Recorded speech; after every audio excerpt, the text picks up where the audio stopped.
Hello, everyone, and welcome to this. Holy cow! Welcome to the Stanley Cup Playoffs Watchalong here on Zuccala TV. I am back. Admittedly, I kind of failed in the first round. I am back here for the second round, however. Obviously, second round of the North Division Playoffs, technically also known now as the North Division Final, between the Winnipeg Jets and the Montreal Canadiens. Albeit, did we think these two teams would meet up in these playoffs? Probably not. But here we are, in probably what most fans could say is the most likable series. Now, not saying excitement-wise, but team likableness.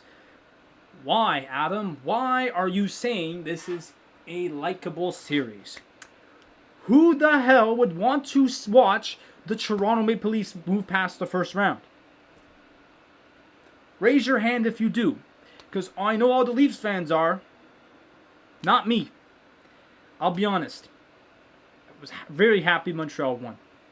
I go to a school that is packed with Leafs fans, and the amount of banter that was going on the next day and in our little group chat we got was enormous. I just memed Toronto fans by sending them all Sens memes, which, I mean, I had to. It was as a Sens fan, it was obligatory to. I don't know if I said that right. But anyways, so Montreal, right? Obviously Montreal. You get the Winnipeg Jets, who took a beating on Connor McDavid and Leon Draisaitl and the rest of their nobody's Oilers, okay? Was it the most unexpected sweep? Maybe. But was it a granted sweep? I think so. If you look at the Jets team, it was way better than the Oilers side. Let's be real, it really was. All the Oilers had was McDavid and Draisaitl, and it kind of showed. And you know what? Here's the thing. As you know, I'm watching Kevin BX now on the TV. He made a good point actually a long time ago. He said, "Listen, I mean, I know this is going on more about the Leafs and all that. Hey, Audrey, welcome back. But." He said, the Leafs are built for the regular season. They're not built for the playoffs. The Habs are. Which I found kind of odd how you could predict that before the season even got underway. But, be massive. But anyways, Winnipeg Jets, Montreal Canadiens. The game it actually is starting in 7 minutes. When I got off, obviously we just did the draft lottery reaction where Ottawa is drafting 10th. For those my regular viewers of the channel, the Ottawa thing, right? The connection with Ottawa, obviously. So, Ottawa's drafting number 10th. I'm fine with that. But when the stream ended, and I'll get into more of that probably in the intermission. But when I get more into that, what am I saying? I lost my train of thought. I literally just did.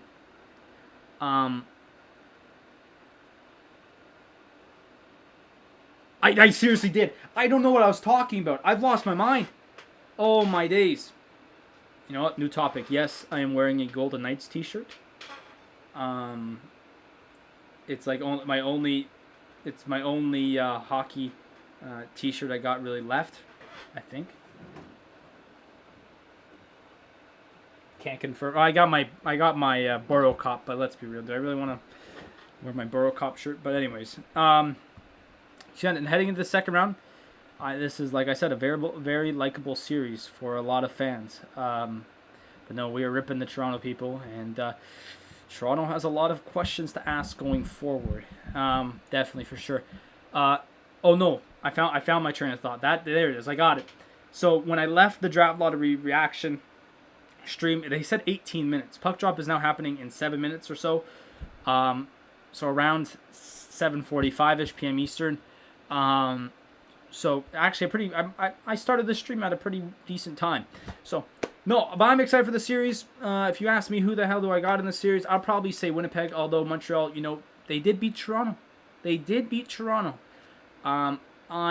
do think that Winnipeg probably just has a all-out. I think they have a more experienced, cleaner depth than Montreal. But both teams are very good, and they've shown that they could get here.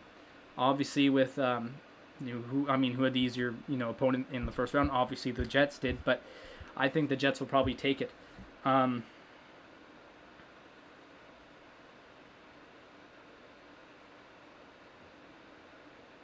But let's see here. Heading into this game, I got no lines for you because I was more focused on the draft lottery. But it is expected tonight that Carey Price obviously is going to start in net for the Montreal Canadiens, and I will be surprised if it's not Connor Hellebuyck in the other end. Obviously, both goalies had incredible first rounds. Hellebuyck for sure, definitely. Carey Price stood on his head when Montreal needed him the most, especially in that Game 7. So it's going to be a very, very and like I said, who expected this? As the teams are about to... That timer said 7 minutes. We still got 4 minutes till game time. So here we go. I guess the teams are taking the ice now. So Hellebuyck obviously is leading them out, so I'm not... Yeah, no surprises there. The previous matchup, for anyone who wants to know, was actually on April 30th. And Montreal beat them 5-3. And obviously now, the playoffs, it's all different, but it is what it is heading in. So so these are actually their head-to-heads the entire year. Obviously, I mentioned their April 30th matchup. But the matchup all year, Winnipeg won their first matchup back on February 25th, 6-3. Winnipeg then won the second one. Holy jeez, Oliver Adams coming in here saying, "Go Habs, go." They're taking the ice now. Winnipeg has also invited healthcare workers out for tonight's game, just like Toronto did. And so the whiteout is back. The fans-wise, the whiteout is back. Winnipeg won their second meeting on February 27th in overtime, 2-1. Then the teams didn't meet again until V. Oh, this guy's going to Control V. Come on, man. I'm just kidding. Winnipeg then. So Winnipeg won the first 3 matchups. And then Montreal destroyed them 7-1. And then they beat them again March 15th, 4-2. Winnipeg won the next game on March 17th, 4-3 in overtime. Then the teams didn't meet again until April 8th when Winnipeg took that one 4-2, 5-0 Winnipeg on April 10th, and I'm lost. But you get my point. Oh geez, we got Jets and Habs. This is mad crazy. This is crazy. So anyways, looking at it here, 1, 2, 3. Out of a 9-game series, the 9-game series this year, the Jets took, if my math is correct, 6 of them. Now, 3 of them in overtime, but it's been an up and down. I mean, the games are up and down, and so this is going to be a very interesting series heading forward. Now, obviously, they're having their little moment in silence for the residential schools. With the finding of the 215 kids, which is just terrible. So they're just having a little moment here for that. Who am I cheering for, Adam? I'm sorry, but I don't know who I'm cheering for. I said, you know what, I've said it a couple of months ago because I got asked about that, and I got asked who am I going to cheer for in the playoffs. I'm like, it depends on who wins the Oilers and Jets series. So I'm gonna listen. I'm gonna keep it. I'm gonna keep it on the low. If it was the Sens, I'd be going mad. But I'm probably gonna go.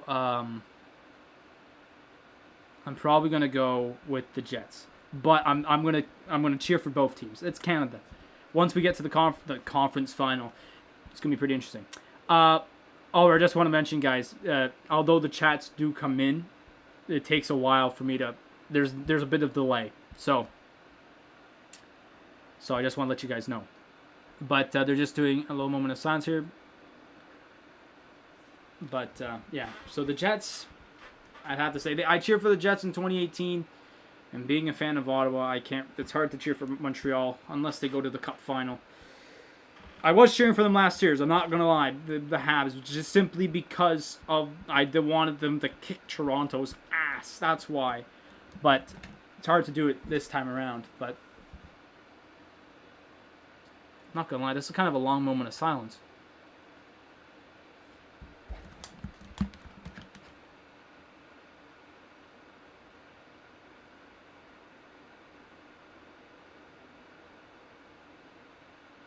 I'll have the game audio here. Hang on.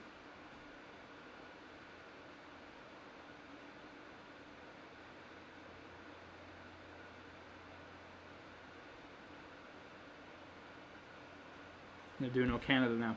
So, sorry, but have fun losing. I could care less.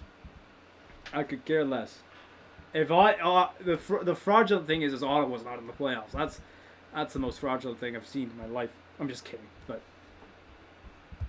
if Ottawa was here, it would be a different story, man. If Ottawa was in this moment, it would be a crazy different story. But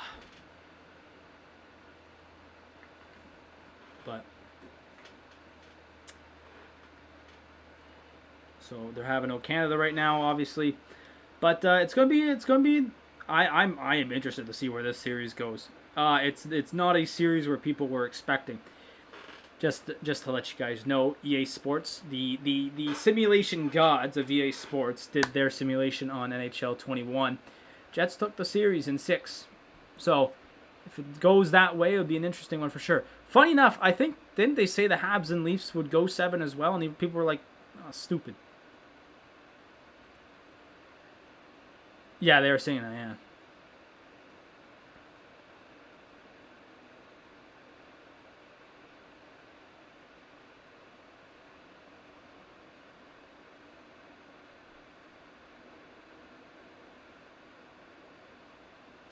Did I see your Jets thing?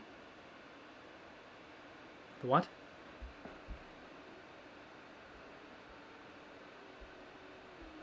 I did not see your Jets thing, Audrey. I did not see your Jets thing.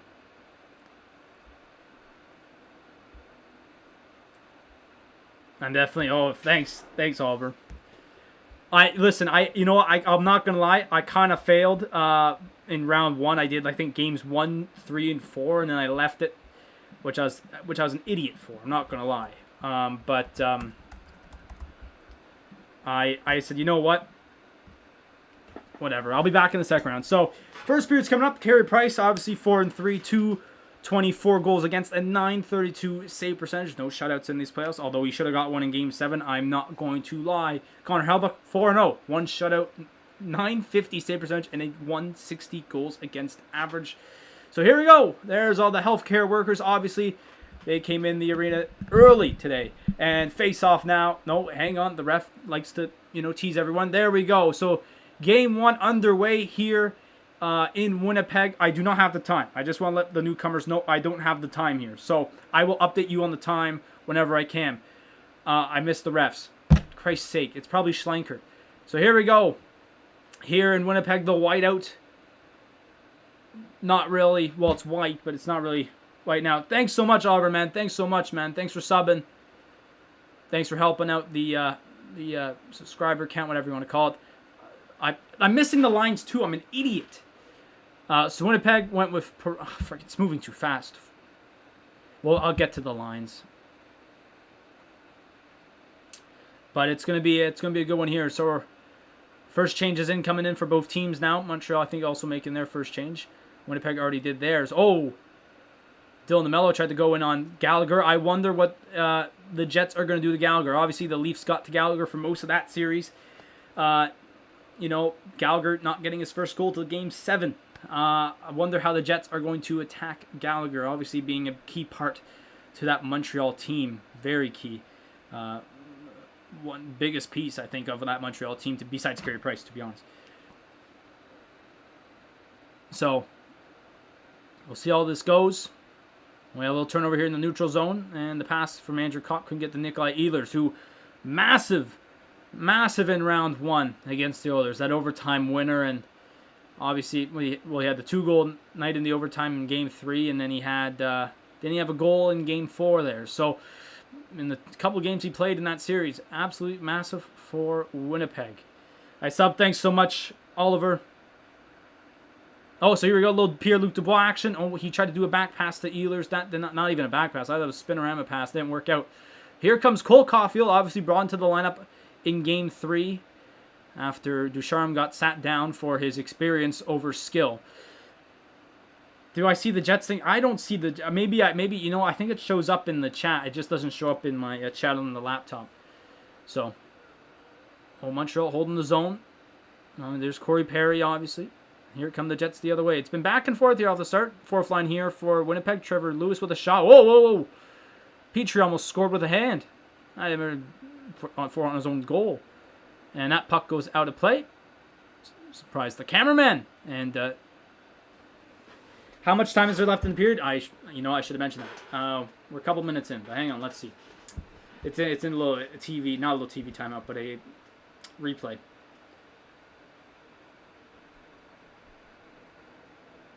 Did no take that face off and go off the ice immediately? What happened there?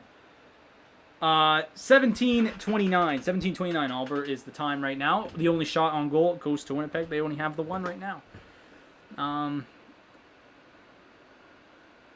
Obviously, Whiteout back again. And is that going to... No, that's not going to go down for icing. That's interesting. The Bud Light Seltzer can is back. The guy who endured the entire 6 hours in Game 4. I don't know why the hell he sat out there for 6 hours. Shot on there by Kyle Connor, but Ben Sherratt deflects it out of play. 17:09. Oh, there's GSP, Georges St. Pierre. You bet with bet99.net.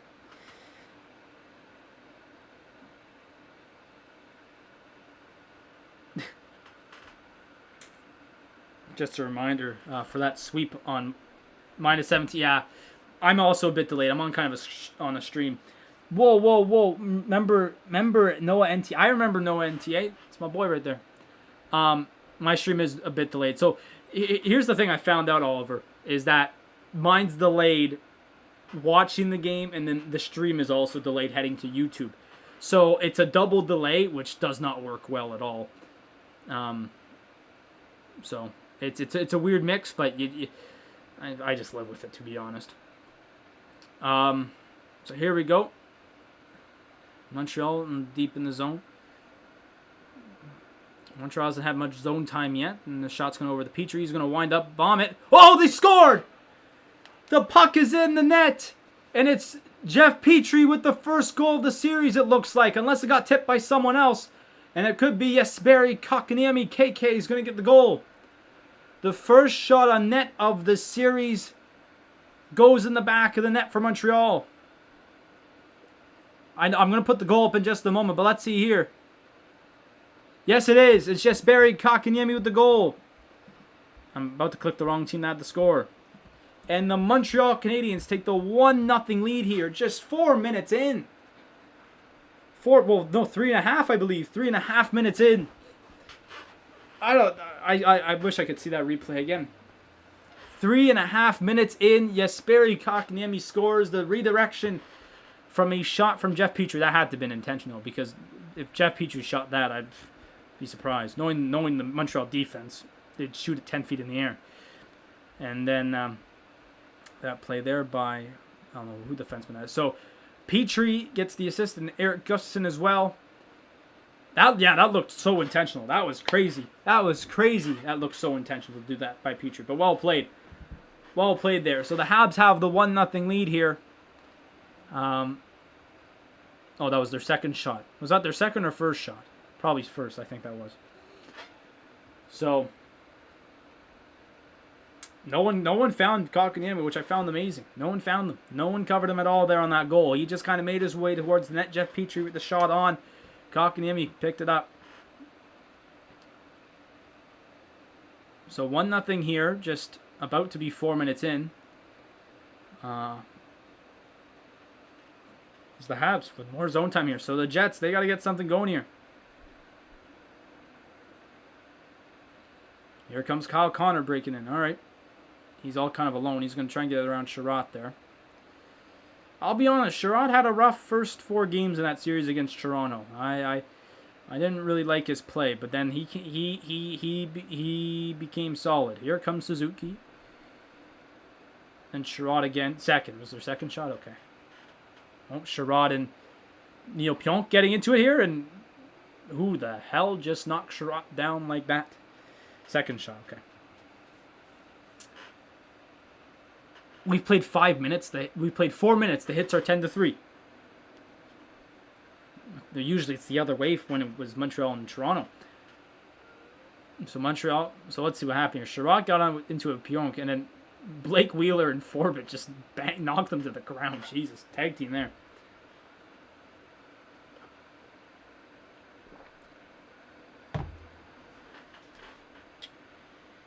So.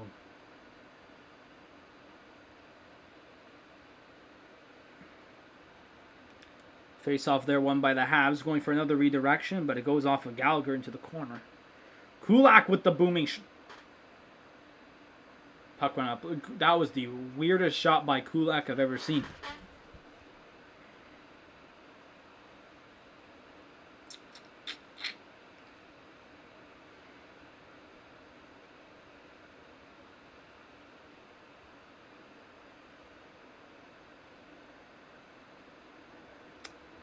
All right. There's the seltzer can. You gotta love the seltzer can. Oh, boy. Habs win the draw again. I'll tell you what, that's one thing the Habs kind of got under control as well, I'll be honest. Just like, oh, Corey Perry making the way to the front of the net. Scramble in front. They clear it. But Corey Perry still has it. Trying to get around Poolman. That doesn't work. And here goes Andrew Kopp going the other way. That's one thing I'd say also, as well as I'd say, after those first 4 games of that Toronto Habs series, was Montreal starting to put the shots towards the net. They started putting pucks towards higher quality, should mention, higher quality chances towards Jack Campbell there.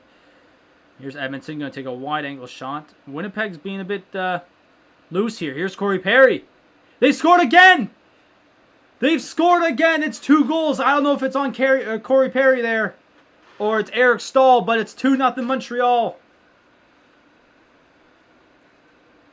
It's 2-0 Montreal. What happened here? This was terrible by the Jets. I don't even know what's going on. Corey Perry. No, Eric Stahl with the goal. It's 2. Going to the wrong team again.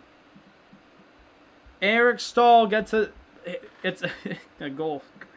My friend hates Eric Stahl.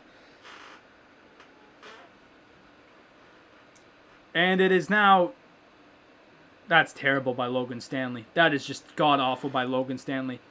Goes for the hit. So I don't know. So what happened there was Corey Perry was going to the net. It was kind of like a little minor 2-on-1.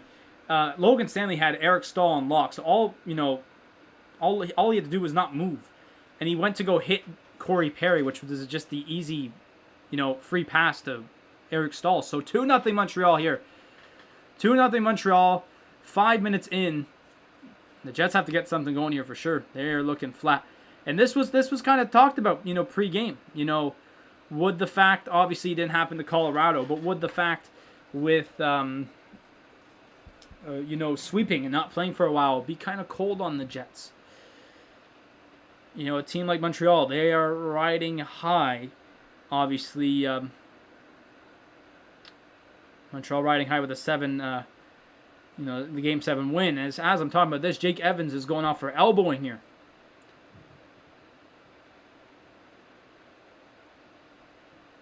There's a bit of a high check there, I'm not going to lie. So 2-minute power play here for Winnipeg, who obviously does have their mega power play. So here we go. So we got Wheeler, Morrissey, Scheifele, Connor. Who the hell's that? Appleton? Mason Appleton out there. Paul Stastny is not in the lineup tonight. I forgot to mention that as well. Kyle Connor going to find Appleton, robbed by Price. Appleton just needed to raise that a bit more. And it was in the back of the net. Now here goes Blake Wheeler is going to shoot. Off the blocker of Carey Price, sorry. Work it around. Oh, that pass by Wheeler to Connor just hopped over his stick. And then that pass there from Scheifele hopped over his stick. All right. Same line out there for the Jets. Morrissey shot on. Ooh, tip just wide. Like, I mean it, just wide. Blake Wheeler now. Back to Morrissey. Oh, and the pass back to Morrissey didn't work out. That's all right, Oliver. Don't worry about it, man.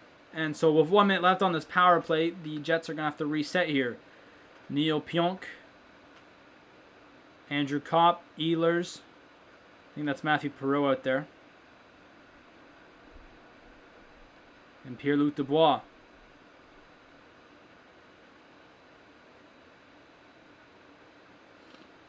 You only got 35 seconds left on this power play. Ehlers shot on. It's a high one. But Carey Price holds on.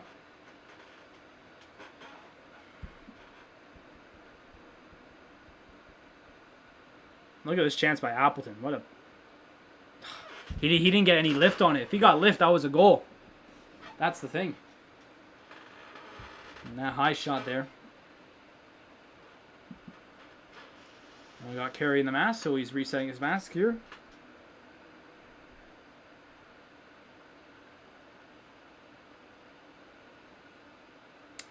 Well, this is interesting. I did not see anything, but just 2 minutes ago, the Jets PR announced that Dylan DeMello will not return due to a lower body injury. I don't know what happened to Dylan DeMello, but we'll probably see an update maybe in the intermission for sure, but Dylan DeMello has left the game, so the Jets are already down a defenseman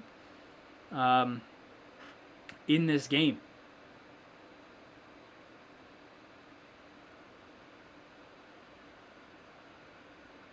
And here comes Andrew Kopp. Just 16 seconds left in the power play for Winnipeg, and hopefully they can set something up here. Let's get a quick shot. Ehlers holding on, going back to the point to Pionk. Out to Dubois. Dubois shot, deflects wide, and this will probably do it for the power play.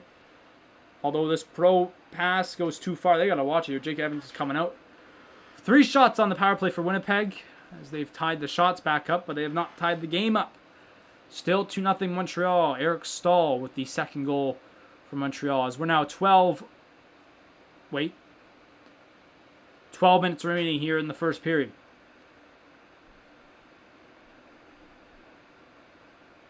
That's all right, Oliver. Don't worry about it. And there's a shot on from Ehlers. Trickled to the corner. Or no, not Ehlers. Lewis, sorry. Man, don't worry, man. Honestly, it's we've had tons of people in and out of these streams. It's incredible. Yeah, because the game on Friday is the same time as well.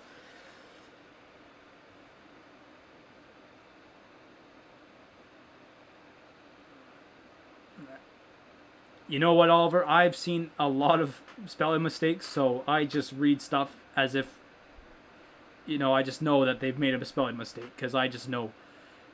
Almost a big hit there on Gallagher by Josh Morrissey. There's the Golden Knights. I want to see how that game goes tonight. That Golden Knights Avalanche game is going to be something for sure. Oh, here's a little rush. Kyle Connor can get by Sherratt. No, he can't. Sherratt clears out of the way, and Montreal's going to try and break it out here. Puck almost went over the glass there off of a Kulak clearance, and we all know how crucial the puck over the glass penalties were in the last series for Montreal as they are iced the puck here. 10:42 remaining here in the first.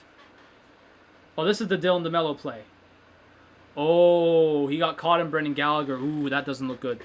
So Dylan DeMello caught his leg on Brendan Gallagher's skate and pulled something, it looks like.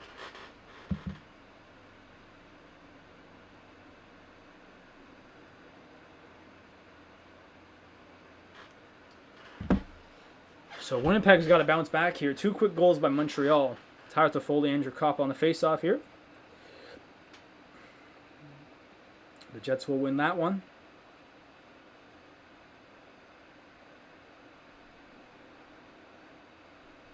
Oh, there's a shot on there by Kopp. Price made another good save. I know the music they are playing on the Jumbotron. It's my favorite. Green Day. Green Day's a great band. I remember when I was a kid. I liked Green Day. Don't want to be in the mirror. I can't sing it. Because you know what? I sang a song in one of my soccer watch-alongs. And I got a copyright claim. Here comes Pierre-Luc Dubois with some speed. Pierre-Luc Dubois can't get it by Carey Price. He was not all alone, but It's kind of held up. Yeah, I can't sing songs longer than 5 seconds, because I did that in another watch along, and it got me. I mean, I'm not making money anyways from these streams, so they didn't say I have to take it down or remove it. They technically did, but like they're like, you're not getting monetized for it. I'm like, I wasn't getting monetized in the first place, so do I care? I mean, maybe down the line I'm gonna have to remove it, but there is not gonna be a power play coming up. Eric Stahl looks to be he got chopped in the mouth there by something. 9:30 remaining here in the first period, so we're over halfway done the first period. This period has flown by, I'll tell you that. What's going on here? Getting messages after messages.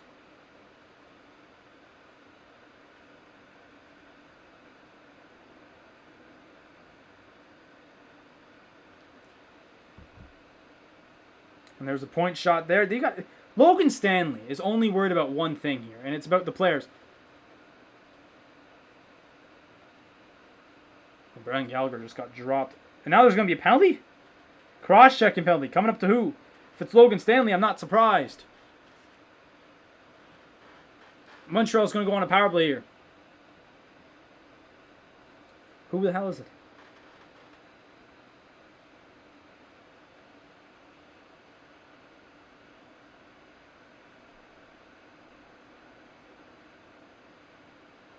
Interesting. 8:58 remaining here in the first period. Montreal is going to go on the power play. If you could hear me, I know the whole song. I mean, I wish I could hear you. I could see what you're saying. I can't hear you. So this game has just been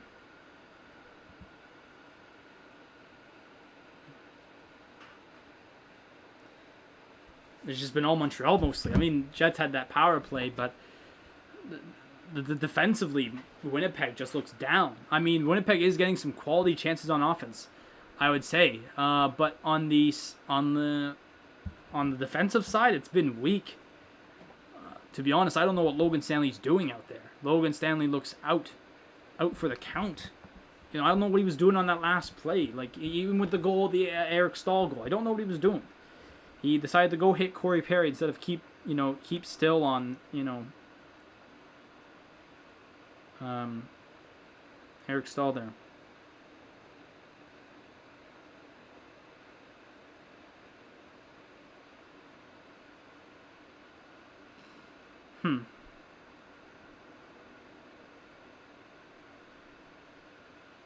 Tenth is the new first.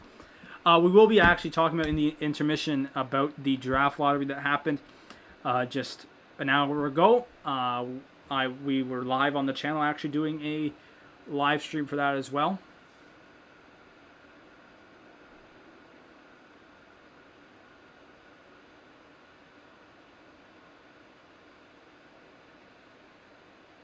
So we were we'll talk about that in the intermission, and also obviously scores and stats from around the sporting world, because technically the only hockey game that's going on besides this one is one that's starting in 2 hours. So we won't have any news on that besides maybe goalies, and that's it. And I think goalies will be a big question here for the series there between the Vegas Golden Knights and the Colorado Avalanche. So power play here for Montreal. They're already 12 seconds in. I was a bit late to that. Montreal only scored 3 power play goals out of 19 attempts in that series against Toronto. I'm not going to lie, the first couple of games, it looked really bad. So here we go. Who do we got there for Montreal? Gustafsson, Suzuki, Caulfield, Toffoli, Perry. Caulfield, not going to hold on to that. Gustafsson goes to the corner there for Corey Perry. Corey Perry goes back to Gustafsson on that weird play. And here goes Adam Lowry. Adam Lowry has a small little break. He has a breakaway. Adam Lowry on the breakaway.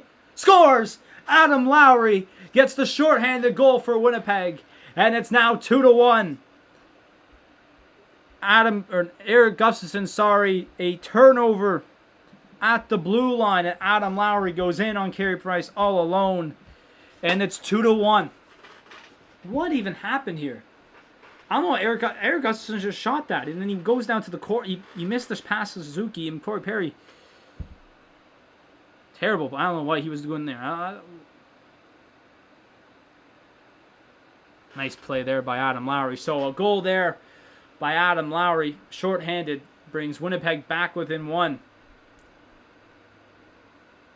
1:10 remaining still left on the Montreal power play.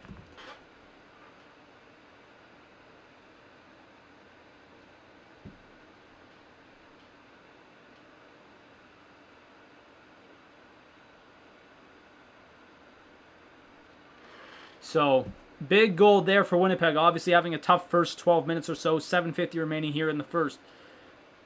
Big hit there by Logan Stanley on Josh Anderson. Two big guys going right there. Well, here goes Logan Stanley using his skill, which is 0. Sigh. Ooh.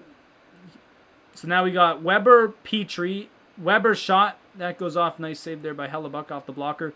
Weber, Petrie, Anderson, Kotkaniemi, and Gallagher. Another point shot there by Petrie. Gets blocked. I don't know if that was Lowry or not. 20 seconds remaining in the power play. That might do it. Your 2 things on the Patrick Roy Funko Pop figure and a Carey Price t-shirt. Probably unnecessary. That's all good, man. I mean, I buy stuff too, although, albeit, I don't much without any money. But it is what it is. So power play is going to end here for Montreal with the puck in Montreal in the Winnipeg zone. 6:55 remaining. Edmonton's back out there, obviously after the turnover that led to the Winnipeg goal. And there's a shot there by Deneau that hits the side of the net. And then Edmonton going to take a shot once again, saved there by Hellebuck. A little bit of some ozone time after the power play here for Montreal that they didn't get a lot of, really, in the power play. Montreal is going to keep it in here. Yes, they are. Corey Perry is going to keep it in. Corey Perry has just been fantastic for Montreal this playoffs. I tell you what. And Winnipeg's going to finally get it out here. Just chip it down. Get a little change in. 6:10 remaining. Oh. Armia turned it over there, going into the zone. And Montreal's going to, or not Montreal, Winnipeg's going to dump it in. Next pause and play will be a commercial break. So, like that. Here's a chance. Blake Wheeler going to go short side. Carey Price had that the entire way. As we're down to 5:40 in the period. You know, this is a very eventful first, I'll be honest. You know, going back to, you know, the first couple of games between Montreal and Toronto, it didn't seem much eventful, really. All right, so here we go. Forbit going to wind up, fire, hit Scheifele. Connor with the rebound goes off the side of the net. Ooh. So good chance there for Winnipeg, I'll tell you that. Some good chances for both teams. Some good chances. How did my phone charger get out there? All right. Winnipeg with 5 minutes to go. I think, well, just wait till the Sens play the Habs. It's funny. No, man, I think honestly it's chill, bro. It's honest. Like, every subscriber here is like a friend, man. We're a big community here. I know. You know what, though? Here's the thing. We got a lot of subs, but a lot of them, because my channel is so diverse. 4:30 remaining, sorry. My channel is so diverse in what I do. I do hockey, so I get some generic hockey fans or fans of other teams, especially now in the playoffs. I get Sens fans, because I did the Sens all season long, basically, most of the games. And then I do soccer, right? So I get soccer fans from everywhere. I got soccer fans from, like, Taiwan. So, you know, the soccer fans are a bit less, you know, vocal when it comes to hockey, obviously, for obvious reasons. But we're a worldwide. Oh, speaking of which, here's Walter. Hey, Walt, how you doing? Walt is in the mix, obviously. They went to a commercial break. I forgot the time. I think it was like around 4:15 or so. So 4-ish minutes left in the first. I could probably find that out right now.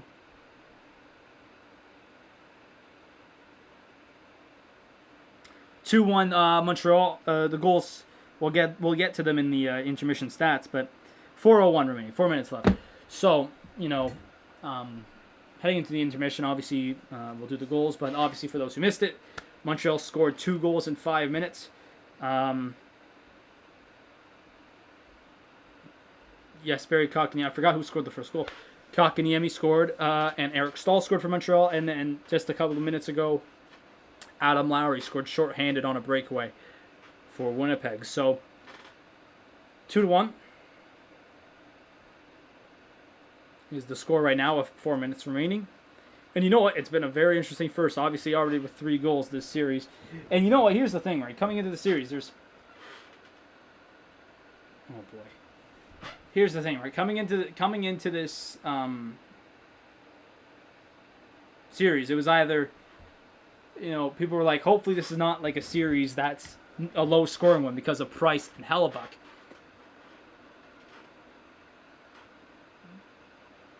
Doesn't look like that's going to be the case as of right now. Obviously, heck, in the second and third period, there could be no goals at all.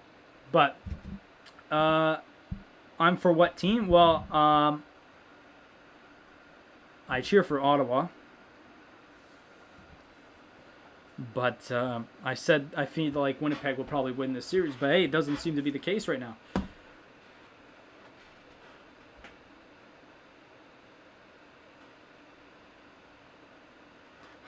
There.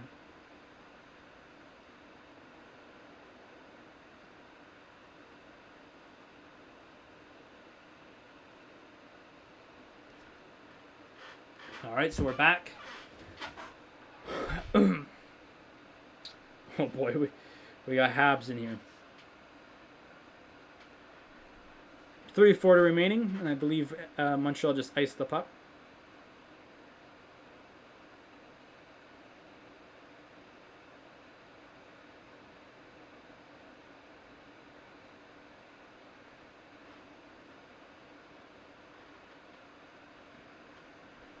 And so here we go. Faced off there, won by Montreal.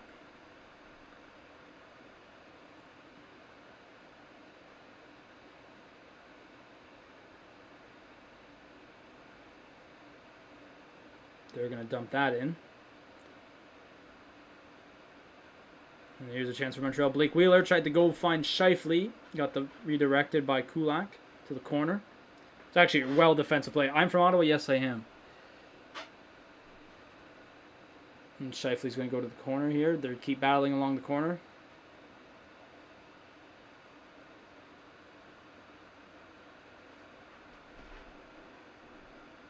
Caulfield's going to get it out here. Here comes Gustafsson. Over the Suzuki. Suzuki holds. Tucks it home. It's 3 Montreal. Montreal has 3. Holy cow. What is going on here with this Winnipeg defense? It's 3-1. And we still got 2:46 here in the first to go. Where the hell's the defense? Oh, Hellebuck sat there like a duck. What is he doing? He froze. And he just couldn't get there. I mean, Winnipeg is already down bad. For those who missed it, Dylan DeMello actually left the game with a lower body injury. It's a leg injury, number 1. But Montreal has 3 goals. The Montreal score more than 3 goals in the series against Toronto. Obviously, I know they had 3. Oh, no, they scored 4. Did they not one game? Yeah, they scored 4. Oh, Gatineau. I've been to Gatineau a few times. Nice little city there. Oh, nice giveaway there by Andrew Kopp. And here go the Habs once again. Jake Evans, Brendan Gallagher. Never mind. Punched away. Oh, geez. We got people at Napanee. Wow. All over the Ottawa region, you could say. Why did I think that was going to be icing? I saw the referee itch his nose or something. I thought he was going to blow his. I'm like, that was not icing. So we got 2 minutes left here. And I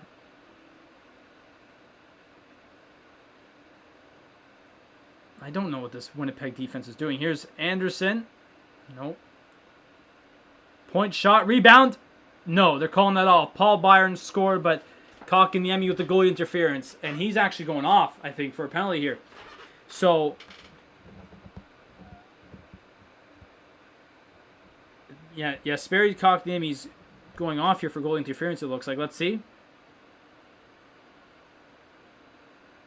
Yeah, they're there. I mean, why are there's another commercial break in less than 2 minutes?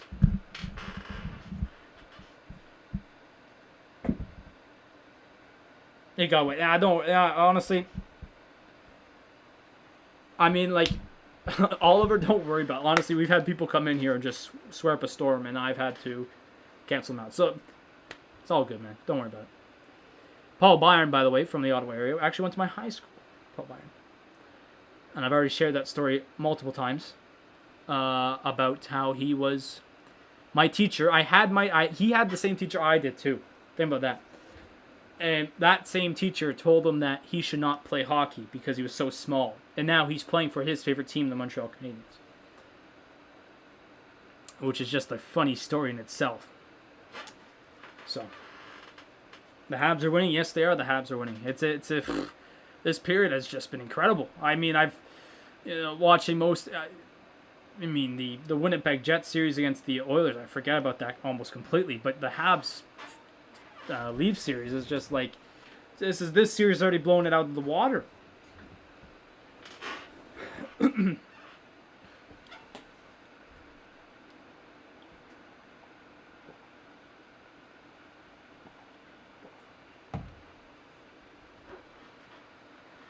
This Tim Horton commercial, sorry.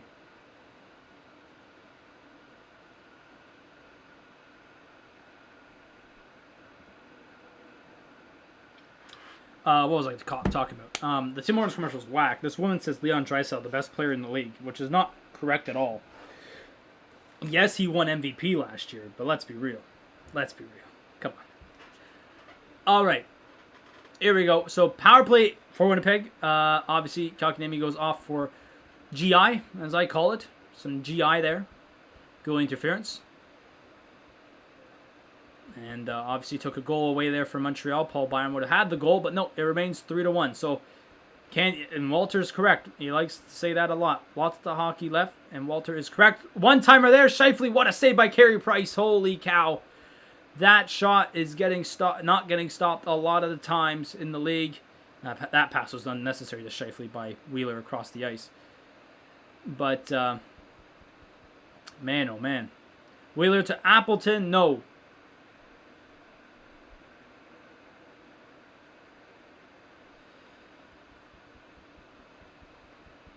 Each shot is really good.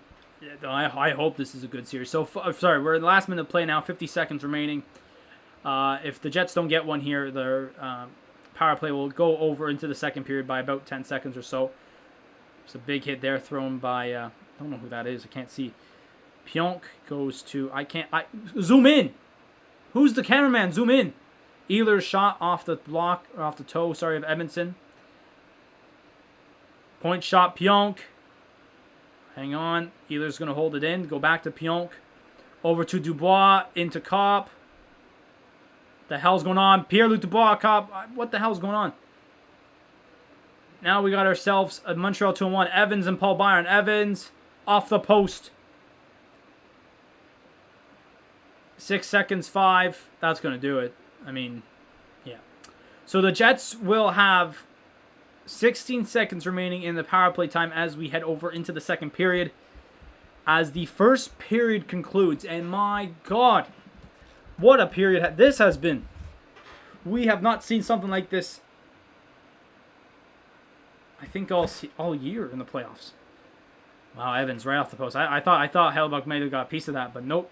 So major goals there for Montreal, and it's 3-1 heading into the first intermission. And obviously, I will get to the stats and scores, obviously, from this game coming up. But I'd just like to remind everyone to make sure to subscribe to the channel if you haven't yet. Please leave a like on the stream.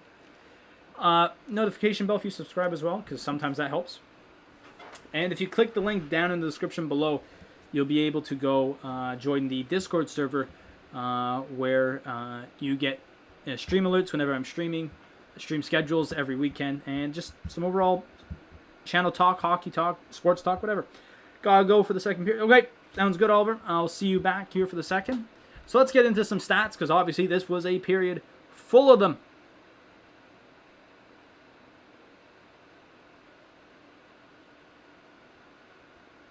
Because, oh boy, and look who's here too. XL, man. I mean, we're going to get to it in a second, but how do you feel about number 10, bro? How do you feel about draft picking at number 10?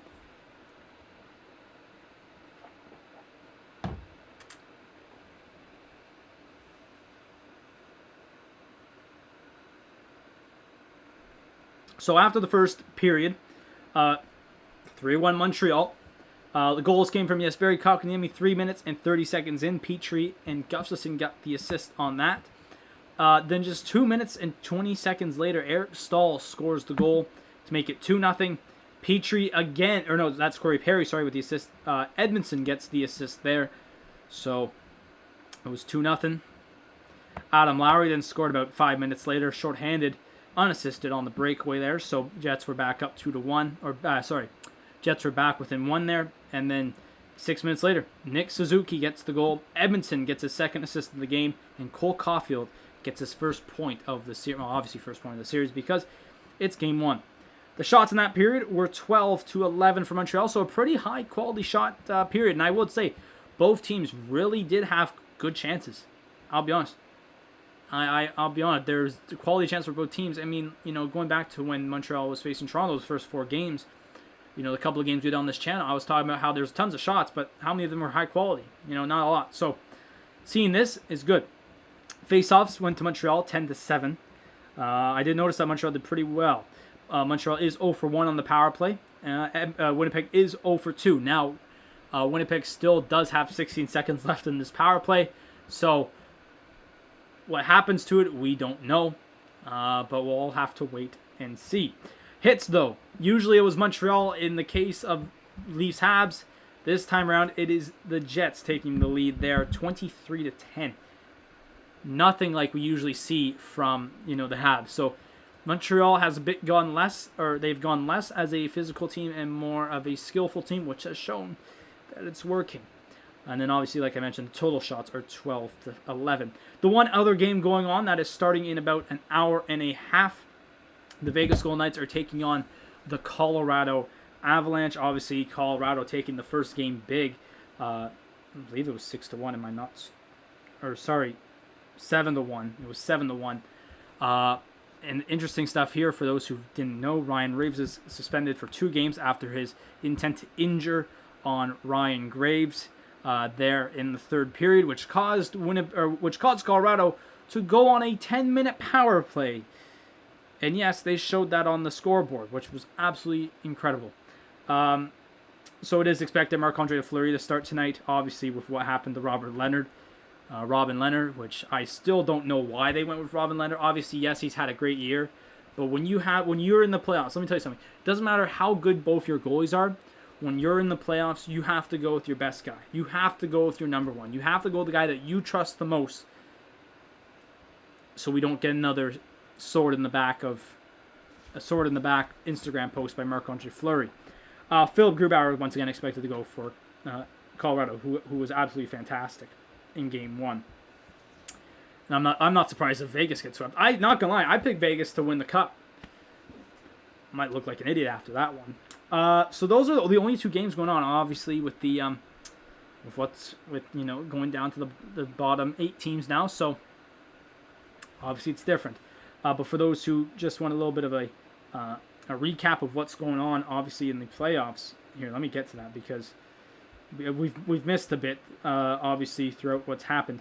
So the series now, for those who don't know, Boston, New York Islanders, they're playing tomorrow night, Game 3. Islanders won Game 2 in overtime thanks to Casey Cizikas, and Boston won Game 1 of that series, so 1-1 there. Obviously, as I mentioned, Colorado won big in Game 1, 7-1 over Vegas. Game 2 tonight. Tampa Bay took 2 from Carolina at home, which is very hard to do usually in the playoffs with the storm surge and all that. So going back to Tampa Bay with a chance to sweep, obviously they'd have to win Game 3, but up 2-0 heading home. What more can you ask for, right? And then we arrive here at the Winnipeg Montreal series, where we all know what happened with Montreal, and we all know how these two teams got here, really. And that that was a thing today, as I was talking to some guys at school, and we're doing our radio shows that we just do for a class, and we were talking about where do they go? Where do the Leafs go from here? Now, obviously, Mitch Marner got a lot of blasting, from the media and fans alone. Fair enough. He has as many playoff goals as he does puck over glass penalties in his playoff career. I mean, that might explain some stuff, but to me, honestly, there was a couple of ways now I take this, right? And I thought about this, I realized this was stupid. This would never happen. Leafs were wanting experience, but all they got was experience from old guys like Spezza, who was one of their top 5 players in the playoffs. Joe Thornton, who was as slow as mud, as usual. So, they're really, I think, I think a lot of, a scenario here for the Leafs would be this, right? This is a scenario, which I don't think would happen because it makes no sense to. Would be maybe trade one of your top guys. I'm just putting this out there, okay? Now I realize this was stupid, and I'll tell you why. Trade one of your guys, top end guys, for another top end guy that has experience. Now, this is where it comes dumb. Who the hell is going to want that? Who the hell is going to want to trade their guy who has experience for an Austin Matthews or Mitch Marner when, technically that player would kind of be deemed untouchable? What's the point, right? So that's where I really found that a stupid reason. I realized that after. But I was like, maybe that could be a case. But the thing is that who do you trade Marner for? Who do you trade Matthews for? Like, there's tough to find like a match in that league. Now, obviously, it might be a couple of players. But the thing is, if you want high quality for high quality, you're going to have to find the perfect match, just the player that has more experience, which that's tough to do, right? So that's just the way I see it. But I realized that was dumb, so I'm not even going to talk about that, really. I don't think that should be going in depth more than that. Another thing is coaching. Now, obviously, a lot of crap has been given to Dubas as well. But Dubas has done everything right.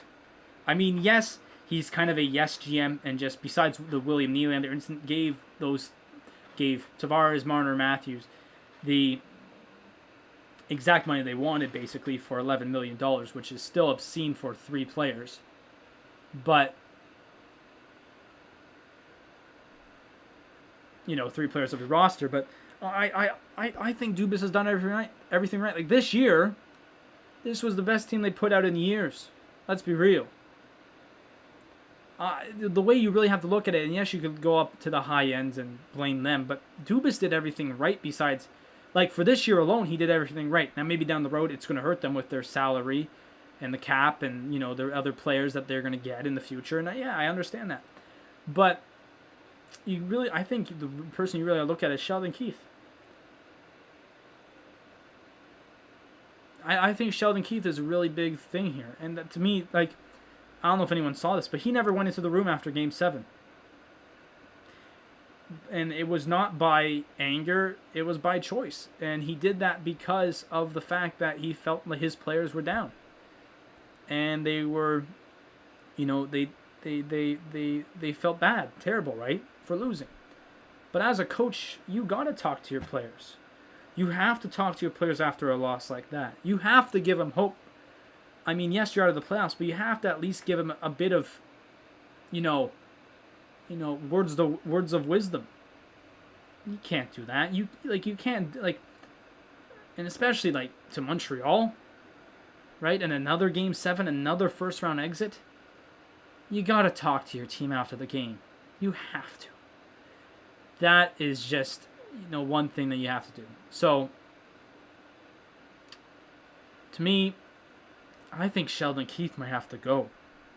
I think out of everyone that might have to go for the Leafs, I think it's Sheldon Keefe. You have the team in place. You have the team in place. And even Toronto will probably be good next year. I don't think Toronto is going to, Would they get better than what they had this year? Probably not. I don't think they will. Matthews and Marner were going to get their points. John Tavares, obviously because of the longer season than this year, right? But what's Montreal going to get for a goalie next year? Or sorry, what's Toronto going to get for a goalie? What's Toronto going to get for defenseman-wise? Their salary cap isn't that high. Their net is not high. Let's be real.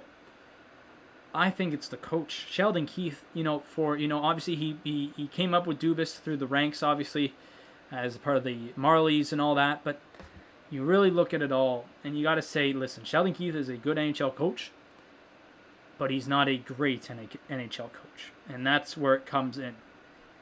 They got to get someone who has a big name, who's had a past, who's had a history. Sheldon Keefe, all he had was a Calder Cup, and that's the AHL championship. They need someone that could be possibly an NHL champion. Or a solid coach who's brought teams to the promised land, brought teams to the cup, or whatever. You know what I mean? That's just the way I see it. They need a new coach. I think Sheldon Keefe needs to go out of anyone on that Leafs team. Dubas built that team. He was let down out of mostly anyone. Dubas was.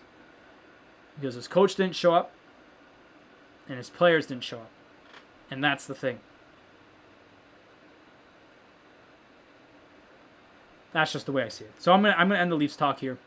You know what?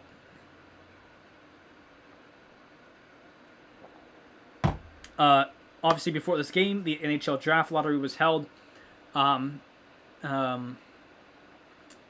What the hell's this? Obviously, the draft lottery was held tonight. Ottawa had the chance of getting number 1. Not really, but they are drafting 10th. There was no changes in the draft lottery until you got to pick number 3. So everything stayed the same. No teams moved except for number 2 and 3.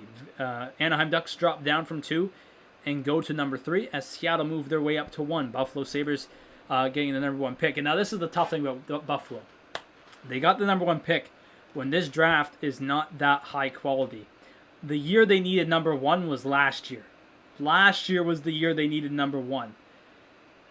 And they didn't get it. This year was the year that they didn't really need. Any team could have gotten number 1. It didn't really matter. I mean, it could, but you know what I mean. So kind of sucks for them, but it is what it is. And so Buffalo, Seattle, Anaheim, your top 3. Ottawa will be drafting number 10. We probably will be doing. I don't think it's a probably. I think we will be doing a draft watch along for that night, July 23rd. Yes, it's that long. It's a month in 21 days. That's incredible. So we have a long ways to go. And we also got our expansion draft too. So that week's going to be very interesting, all in all, for sure. I'm going to go to the bathroom right now. I'm going to go refill my water. So I'm going to put this up. And when we come back, the second period will be underway in just a couple of minutes' time. So we'll be doing that. So 1 second.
Okay.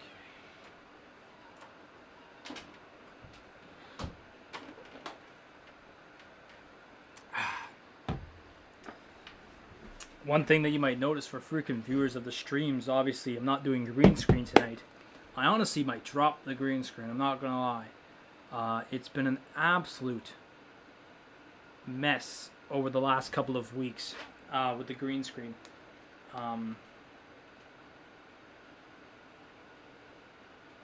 Especially in these night streams, like the lighting has just been off and it just doesn't work. I think the green screen more works for like day streams and all that, but night streams it just doesn't work. So I'm going to go probably no more green screen for these hockey games for sure, but you know, day streams going forward I'll probably just keep them on. I can't even see that question. Hang on, I'm going to see it here in a second. Oh, y'all talking about the goal. Yeah, that Suzuki goal was good. It was a good goal. And heading into the second period here, if Montreal keeps going the way they are... Oh, I got to get rid of this. I'm like, why the hell's my head cut off? That's why. If Montreal just keeps going the way they are, if they could have a repeat period of that, bro, you'd be happy if you're from Montreal. You're a Montreal fan, sorry. The Jets, defense has to be better. Plain and simple. As we're coming here at the start of the second period. And that's plain and simple. I don't think anyone can disagree with me on that. Jets just have to have their... their... Jets just have to get the defense better, man. So we're coming back here for the second period. Obviously, Jets have their power play for 16 more seconds. If something happens from it, I'll be honest. It's crazy.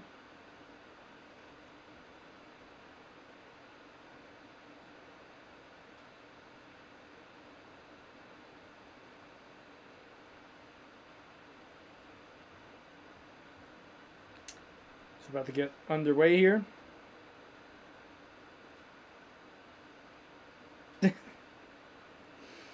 Oh boy. Obviously they got their fans there. As we're about to get the face off here for the second period. As the whiteout trying to cheer on their faithful. So apparently the only Canadian team right now that can play in front of their fans and not suck is the Montreal Canadiens. So here we go. Suzuki wins the draw and they'll send that down and that will probably, well they got 10 seconds, so that will probably do it for the power play. So there we go. So Winnipeg 0 for 2 on the night here for the power play. As Wheeler's going to shoot that in. Carey Price another blocker save. And that left the ice surface out of play.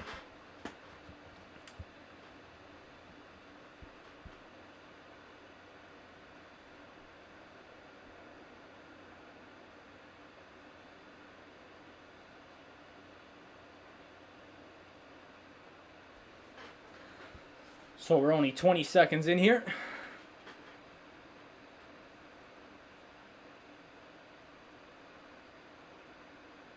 So Dano goes early, so in comes Jake Evans to take the face off. Loses at the Scheifele, Neil Pionk. Going out to Kyle Connor. Fires up towards goal. Big rebound there. Montreal clears it. What's up, Oliver? I mean, we're chilling. Oh, chance here. Oh, Jesus. What a chance that could have been for Kyle Connor. Maybe I have a chance here. Kyle over the net. I'm doing good, man. We had the intermission was chill. Talked about the Leafs. Talked about the draft lottery. I think in the next intermission, I think we'll kind of do maybe a little bit of a mock draft, maybe. But overall, it was all right. I'm good.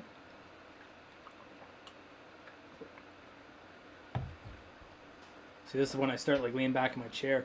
Oh, turnover here. Here comes KK with Anderson and Paul Byron. And actually, Paul Byron ended up getting it. Why did Ehlers back off? I don't know why he backed off there. Peachy with the bomb. It goes way wide. Ehlers going to send it up, but that pass to Kopp was too hard and too far. Icing for Winnipeg.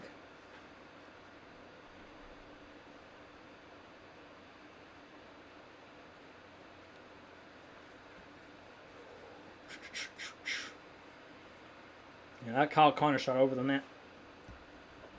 You have a chance like that, you gotta hit the net, man.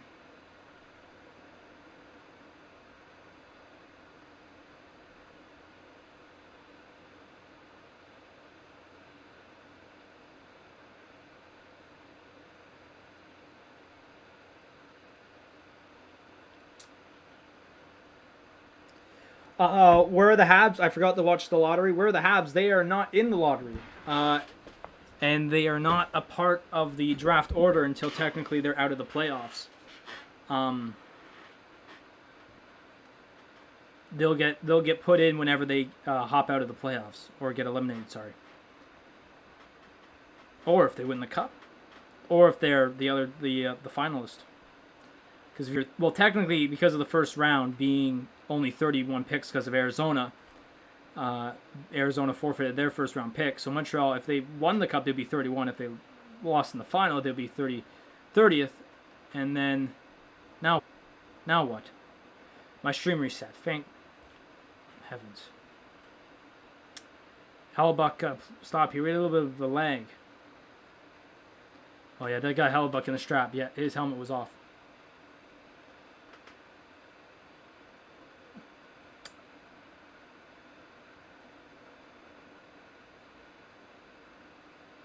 So a little stoppage there. Yeah. So the Habs,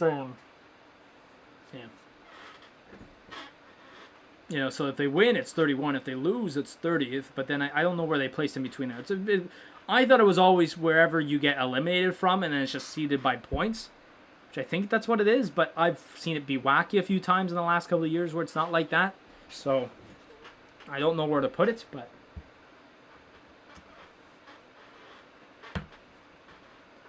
Habs in some zone time here. Sherratt with a shot blocked by Perreault.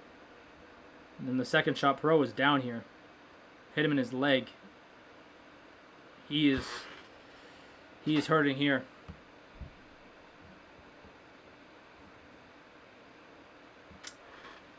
Which won't happen until they win the cup. Yeah. So Perreault's going off here. Not a lot of weight on that foot. So, yeah, this shot by Perreault. Or the shot by Sherratt. Ooh, yeah, hit him in the little kneecaps there.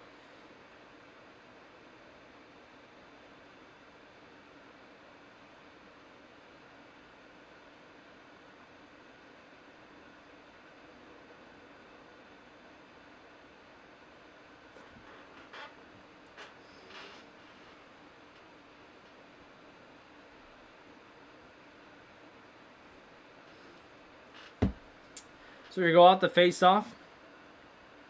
Chet's going to get it in here. Appleton has it around the 4-bit.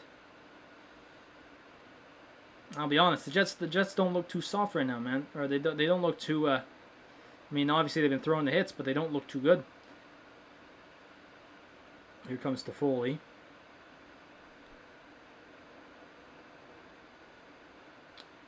Back around for Appleton, and he gets it in, but that's it.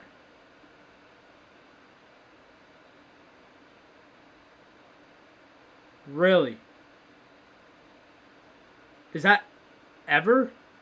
The last, I don't know if this is just playoffs. This has to be playoffs.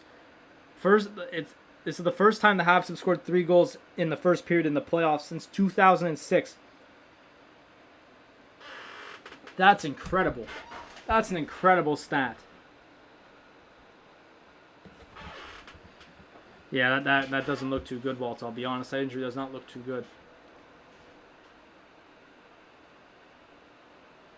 The Jets already lost Dylan DeMello to a leg injury, so be even a bigger loss if they lose what's his face, if they lose Perreault.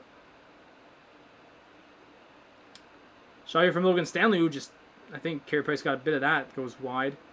Then he's going to smother up the back pass or back shot there by Wheeler, whatever you want to call it.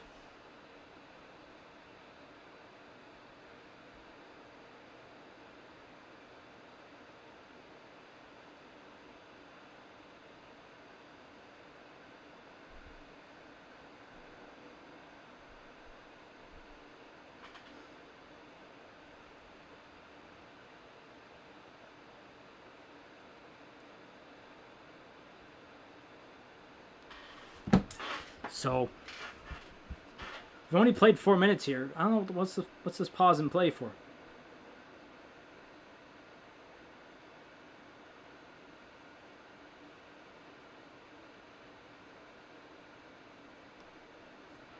That pause and play was way too long.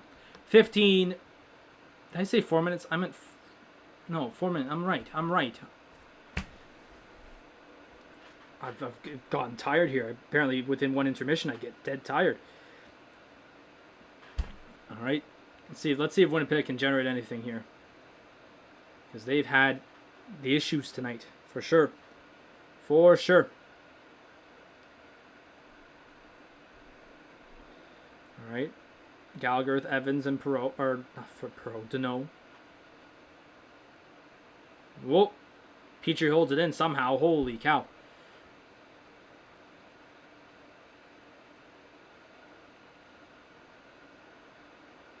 Alright, here goes... don't know who the hell that was.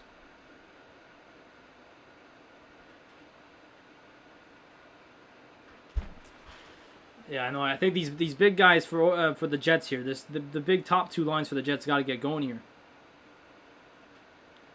I'll be honest, they just haven't been able to. The Ehlers, Dubois, Kopp, and then Scheifele, Connor, and Wheeler. They got to get going here. Adam Lowry scored the bloody goal in the shorthanded too. That's the thing. All right, Montreal's got some more offensive zone time. And this might be icing. And it will. Icing here on the Jets. 14-27. 14-27.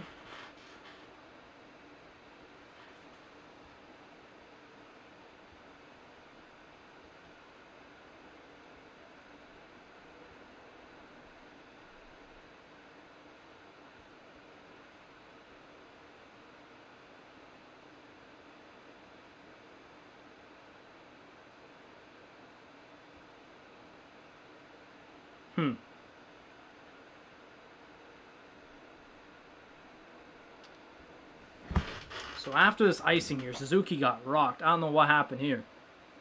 Suzuki's on the ground. I'm trying to keep an eye out for Jets PR on whether or not what happened to Perreault. Because it could be just a little bit of a leg sting. Get some freezing on that. Or it could be a bigger issue than that. Because you already lost one player. You can't afford another one, really.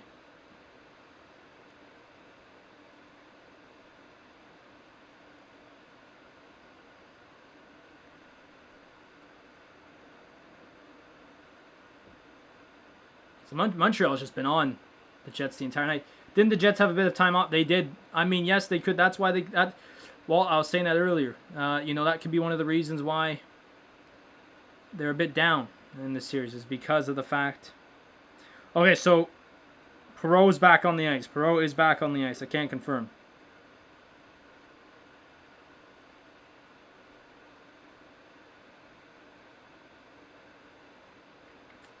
So Perreault is all right.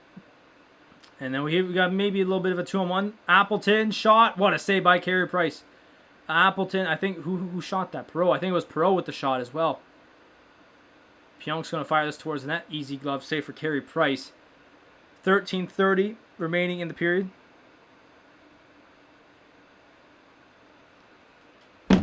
And what a save there by Carey Price. On Matthew Perreault, who just came back.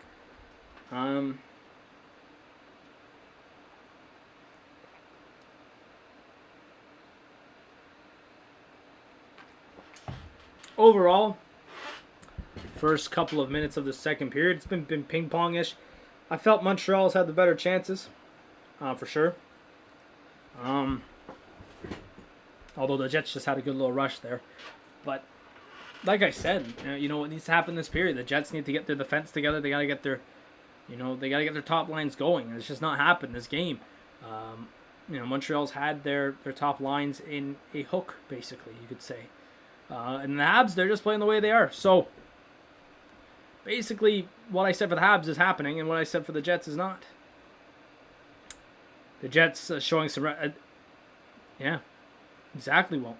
Exactly that. That's what they've been saying. They were saying that, in the pregame. The rust of not playing for so long, and Montreal being on a high of they're warmed up. Montreal's warmed up. Yes, they did go 7, but they are warmed up. They are ready to go. So just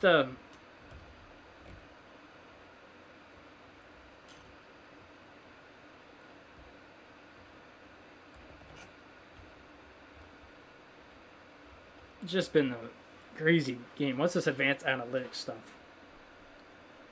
Round 1 versus the Oilers. Or the goals against. He already has like 3 goals against in the crease area. Oh, right in front of the net. Jesus.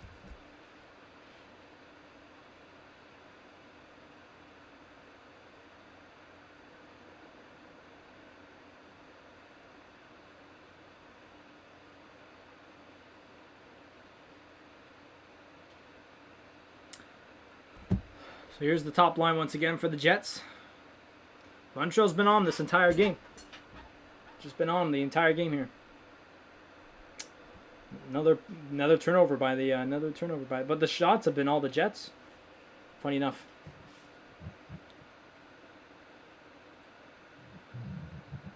Let's see what Scheifele can do here. Can't get by Sherratt.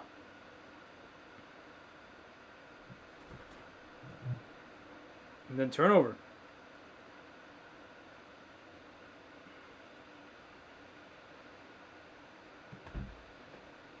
So whenever this top line, I find here when they have a good chance, they just kind of blow it with like a turnover, or a bad turnover.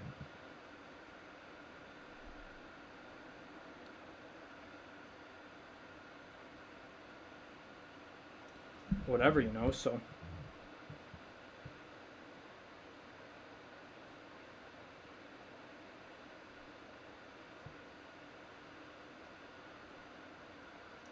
Point shot there from Anderson, just turned and fired. And here goes Pierre-Luc Dubois, but poked away. The defense for the Habs has been stellar. Anderson again with a shot that was good as Cody Ceci last year. Now there is actually a penalty coming up here for the Habs.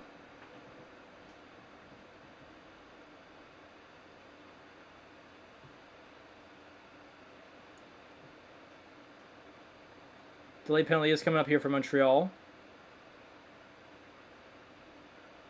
And they're going to stop the play. Let's see what it is. So, on who? So, Kotkaniemi again. Is Kotkaniemi going to get a second penalty of the game? Yes, he is. Just Barry Kotkaniemi is going off again. Let's see what for. Bit of an interference or a hold. We'll see what it is here. Say it's one of those for sure. Just don't know which one.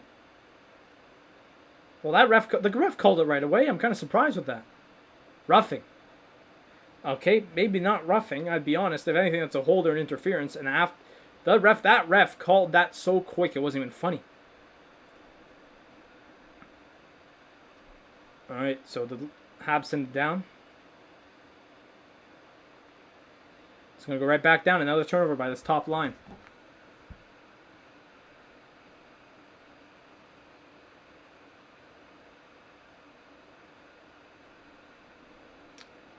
And then another one. Another one. Is this top line is just not functioning tonight. Well, what a move by Paul Byron there. Holy cow, he almost scored. Here goes Kyle Connor breaking in Wheeler. Okay, they're going to stop up. Set up. Here it is. Over the Scheifele and another turnover. Oh, they kept. Oh, nope. It's out again. This top pairing for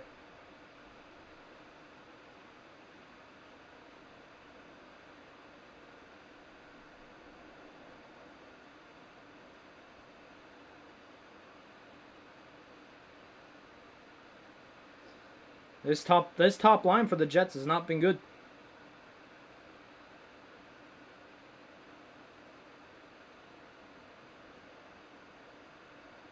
Oh, and that puck gets deflected out of play. 10:09 remaining, 35 seconds left in the power play. Not going to go for a break just yet.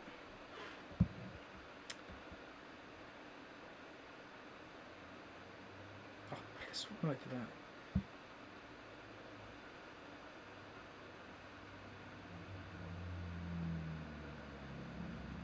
Dang.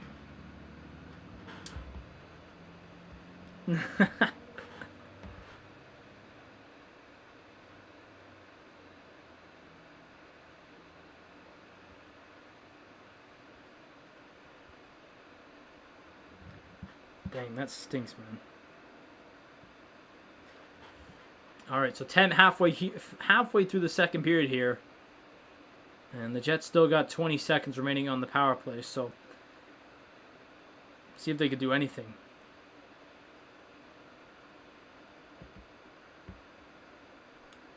And I don't want to sound like a broken record, but this top line for the Jets has been horrendous. And now we got Ehlers, Dubois out here, and here's a little chip. Get in there, Neil Pionk. Oh my God. Now here's what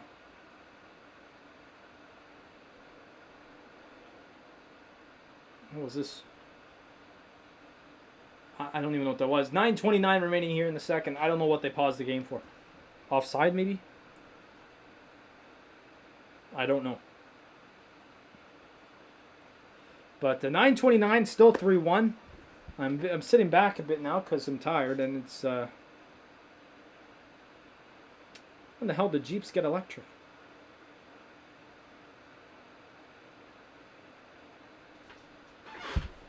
Ow! Oh! I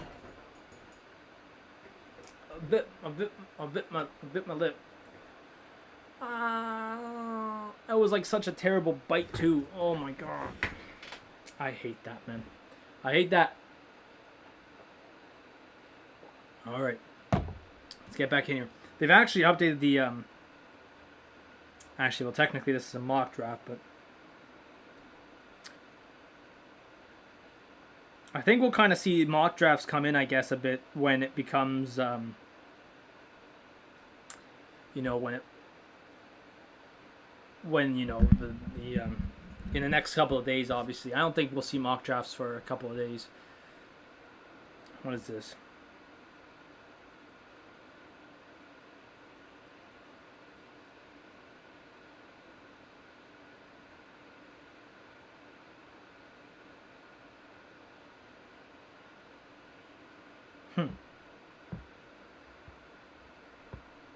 Yeah, because nothing has really changed throughout this list, and I doubt changes will be made.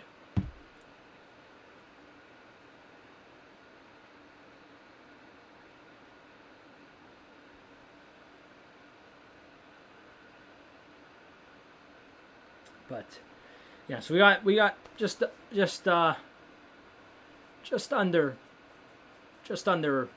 halfway through the second period here, and I think honestly the Jets need one here, and if they don't need one here, I'm going to say it in the intermission coming up. But if it's still 3-1 here at the end of the period, they need one early they need one early at the end of the first 10 minutes of the third, and if not, that's trouble. Icing here for Montreal, 9:21.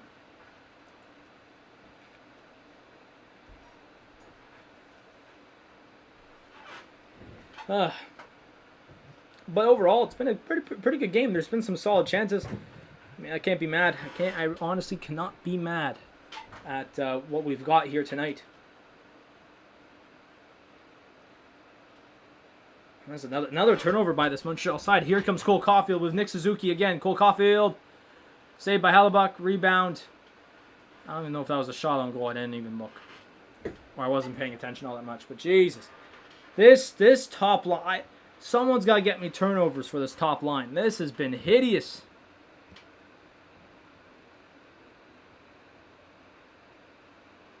Hideous from this top line of Connor, Scheifele, and like everyone associated with it. So that's defenseman too. And here goes Suzuki again. Suzuki and Caulfield again. Oh, got well played there by Derek Forbett, I'll be honest.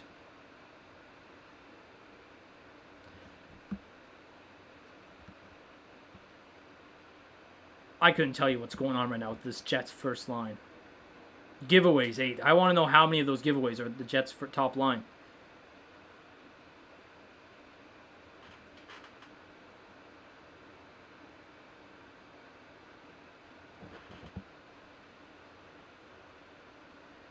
All right, so the Jets are keeping it in here. Playing it around. 8 minutes remaining here.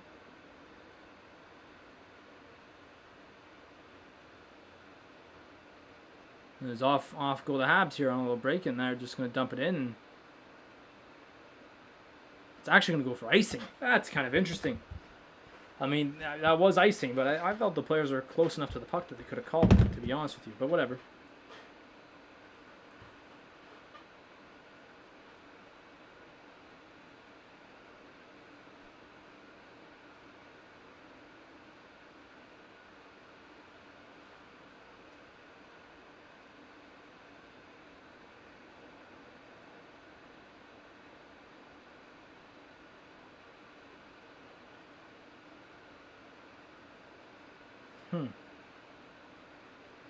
Then another turnover here at the blue line for the Jets, but luckily Morrissey's back. This is crazy. This is wild, man. This is actually wild. Like, what's going on here? Puck goes high in the air. It's onside, but no one found it for the Jets.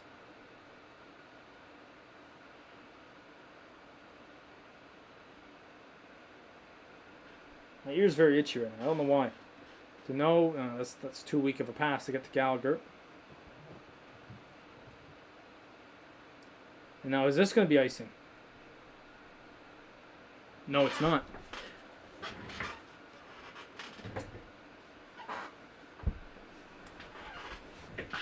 All right, here we go. What we got here? So less than 7 now. The Habs have done their homework review of previous games by the Jets, probably. And listen, yeah, they've done good at their top. The only thing they haven't reviewed really is the power play.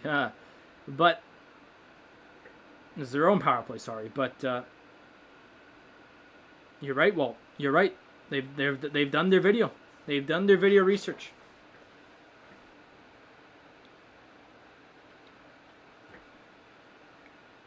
And so it's been an issue tonight for these Jets. And there's a drop pass that should never happen. What was that drop pass? Now here goes Kotkaniemi and Caulfield. Caulfield lost it. And then there's an ill-advised pass that missed Scheifele.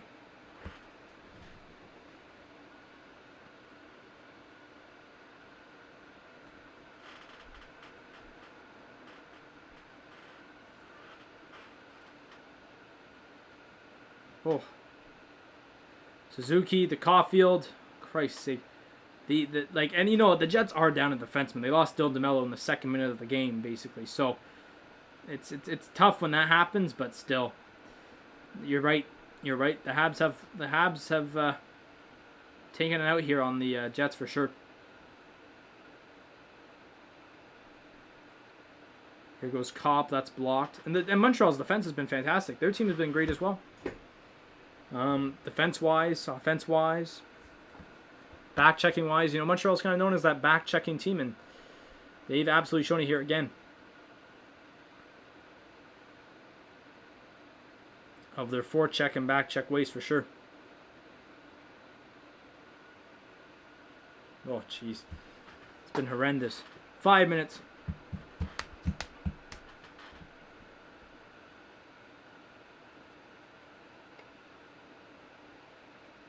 And that puck goes into the Winnipeg bench. 4:49 remaining. We're going to have another stop of play. But no offense in this period, but boy, has it been a crazy one for sure.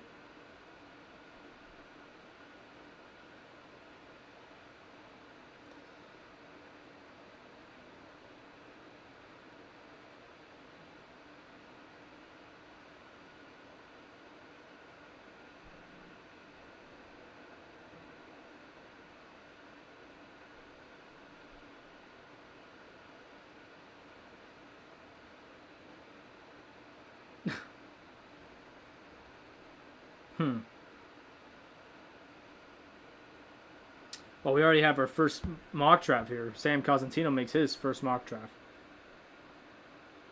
What? So,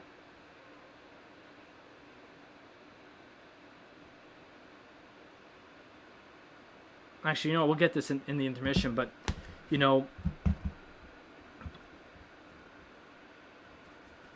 we still got, what? There's still a period left to be played here tonight. Things can turn around very quickly. Obviously, as we know for the Jets, they had that comeback against Edmonton in Game 3, which led to the overtime winner by Ehlers to make the series 3-0. Things can turn around here, but just the way it's looking right now is Montreal's just playing way, way above the Jets, and it's not even funny. Tonight's line has literally been invisible, besides me talking about them, because has this actually been 10 years now? It actually has been 10 years. Jets getting their team back. Wow.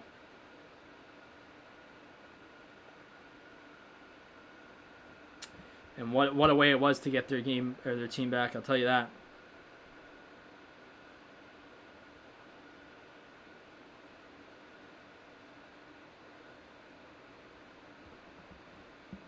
It's been one of the best moves the NHL could make. Although here's the thing, right? I saw something, and someone said that the NHL deserves Atlanta a chance once again. And you know what? I looked at that and I said, it's very interesting. And you know what? The tweet actually gave really good reasons. Because for those who don't know, when the Atlanta Thrashers, through the first couple of years of their franchise, obviously, yes, they were bad. And yes, they had to deal with bad things like the Danny Heatley car accident, which actually ended up killing one of their teammates. And that's why Danny Heatley left Atlanta to come to Ottawa. But here's the thing, right? After that, once they became a solid team, once they became a solid team and they won the Southeast Division with a god-awful amount of points, which would have been, I think, best as like 7th in the league, or 7th in the conference, because back then, your 3 division winners were the top 3 teams in the shot here. Hellbuck makes a save. Your division winners were your top 3 teams in the conference, in the standings. So, the Thrashers were 3rd, but they really would have been like 7th. So, that's what you say. But you know what? I think they were bought. I forget what year they were bought, but they were bought, and these owners did not want anything to do with their hockey. I think they also bought the Hawks as well, because both those teams were inside the Phillips Arena, now known as the State Farm Arena, I think. So both these teams were, and the owners wanted nothing to do with the Thrashers. Nothing. All they wanted to do was fix the Hawks. The Thrashers were just like a part to get money. That's all it was. Oh, turnover here. Anderson making his way to the net. Trying to jam it home. Oh, chance here. Oh, good save there on Paul Byron. Connor Hellebuck there. 3:21 remaining. But you know what? So the owners of the Thrashers wanted nothing to do with them. So that's why they came back to Winnipeg. Is that because they were for sale? The team was for sale.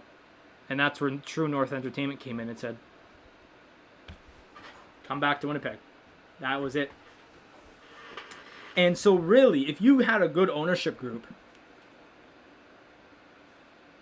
and you know what the thing is too, is that their fans never got a chance as well, because they had pretty good fans. But it's because of the fact that, that could have been a redirection there, but good save there by Hellebuck. They could have had fans, but they were so bad that they never got them. It's like Ottawa, last couple of years. When your team is bad and your ownership group is bad,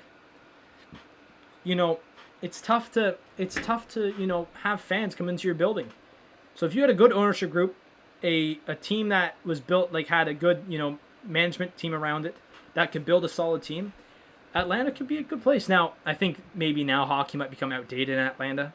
I think, obviously, I think Atlanta is more of a basketball and football city, obviously, with the Falcons and the Hawks.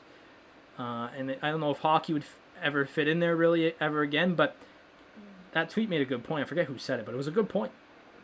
If they had a better owner and a better management group, they might still be a team. Oh, here's a little break. Joel Armia's on a break here. Pullman in the mix. Armia, good save there by Connor Hellebuck on the break. 2:18 remaining here in the second period. As we have a little brouhaha going on here in front of Hellebuck.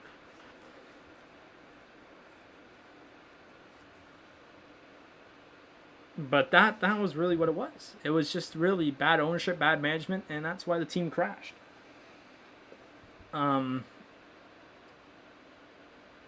So another chance in the A there. Wouldn't be that bad of an idea, but the NHL's done expanding. For now, obviously Gary Bettman said that. I wouldn't be. I don't know how long it would be till they expand again, but.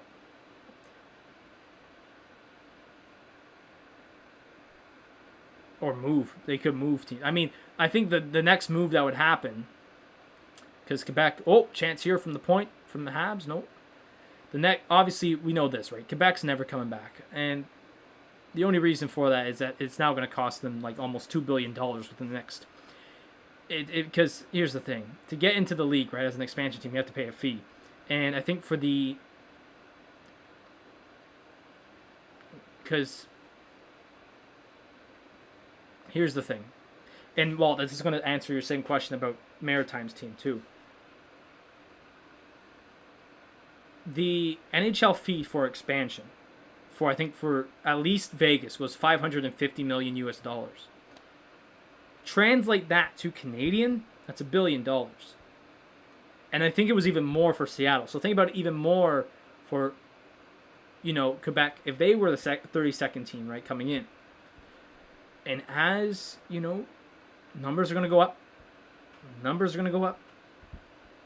That's just going to become way worse for a Canadian owner who wants to own a franchise here. That's the thing. Money-wise, if we toss the money weight thing out of here, yes, there could be like a trillionaire, say a trillionaire buys a team in the Maritimes. I think it would be massive. Location-wise, you have to think of a good location. Because, obviously it's the Winnipeg Jets here, last minute player in the second period. Obviously you have to think of location. You could go to New Brunswick, but then you run into the case of having a lot of Habs fans. I mean, you're going to find fans everywhere. That's the thing. That's one thing. Actually, I should toss that one out as well. Toss out the fact that there's Habs fans and Habs sends Leafs fans everywhere. Trust me, there is. You got to toss all those out. But you got to find a central location if that's the Maritimes. A population that's high obviously would be one of them. So Nova Scotia might be a good spot. Probably Nova Scotia. If there's any NHL team, it'll probably be Nova Scotia. Tipped on goal there by Connor, just goes wide. 20 seconds remaining here. So it'll probably be Nova Scotia. But I think it will. Good fan base. If you got a good owner, good fan base. But the only thing I'd say is the money. That's the thing. There's a point shot there. There's a rebound. Kyle Connor shovels one towards the net. Doesn't go. 2 seconds left. That's going to do it. Second period over.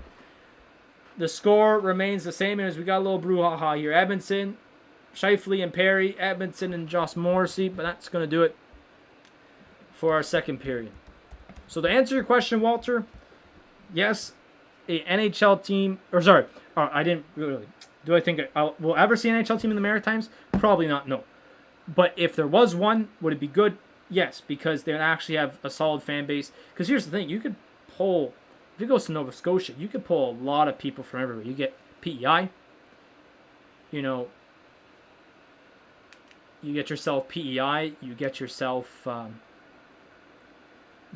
bit of New Brunswick, a lot of Nova Scotia. You'd get some solid, and maybe even some Newfoundland and Labrador people. I almost said Newfies, but that's not right to say. Might get some of those people as well. So you got a whole coverage there, right? All right, so second intermission, still 3-1. Nothing happened in that second period, goal wise. Still a bit interesting. Jets brought it. I kind of lied. Jets kind of brought it on there in the first bit of that period, and then the Habs kind of came back. But I think the Jets kind of came back a bit there. But the Habs had their number. The Habs still had their number, but the Jets did bring something better there in that second period, besides a goal. So point-wise, not point-wise, what the hell am I saying point-wise? Score-wise, no goals in that second, as I said. The shots in that period were 11-9 for the Winnipeg Jets. So the Jets took the shots in that one. The face-offs are now only 19-17, so the Jets kind of came back in that period. Or was it? It was either even or the Jets had a bit more. So Jets have come back a bit in the face-off. Power plays are 0 for 3 for the Jets, 0-1 or 1-0, sorry, for the Montreal Canadiens. And that power play came in the first period. Hits, once again, the Jets 34-20, and then the total amount of shots are 22-21. Yeah, no, Walter, I agree with you as well. It'd be great to tap into that market. It would be fantastic. I'm sure Gary Bettman would love to have a team out there. It's just the money. You have to find a suitable owner that is willing to pay around in between 1.5 and $2 billion. So that's the thing. Yes, Oliver, I see you asked my name. What's going on, man? Obviously, the other game that's going on tonight in 40 minutes time, the Vegas Golden Knights are taking on the Colorado Avalanche. No news yet on the goalies, but as expected, Marc-Andre Fleury and the Philip Grubauer for the Colorado Avalanche there. The Blue Jays are currently losing 4-2 to the Miami Marlins, which don't know what's going on there. Don't know how you're losing to Miami Marlins. And then there's not a lot of new. In basketball, you got the 76ers are about to beat the Wizards, so they'll move on to this next series. The Hawks are up on the Knicks by 10 with a quarter left to play. And then you got the Memphis Grizzlies and the Jazz. Jazz can win that series tonight. That's starting in 7. Then Mavs Clippers, big game 5 at 10. All right, fair enough. Canada doesn't play World Cup qualifying until tomorrow, right? Or when is it? I don't know when Canada plays. Anyways, so overall, like I said, I'll probably say it like later on in about 10 minutes time. Montreal just plays the way they are. They're gonna win the game 1 here. The game 1's all theirs. That's gonna happen if they win and if they hold on for this game. The Jets, they got to get one here. I'm gonna say it. They got to get one here in the first 10 minutes, and then they could possibly have the momentum to get one in the last 10. That's the thing with the Jets right now. They're having issues, getting pucks towards, well, not pucks towards net, but high quality chances of their top players. Most of their top chances have been from their bottom 2 lines and maybe in a bit of that second line. But that Wheeler, Scheifele, Connor line, big trouble. It's in big trouble. I don't know what it's doing. I don't know what they're doing. They have had so many turnovers. It's not even funny. So that's one thing I'd change right now. From that line is get that line going.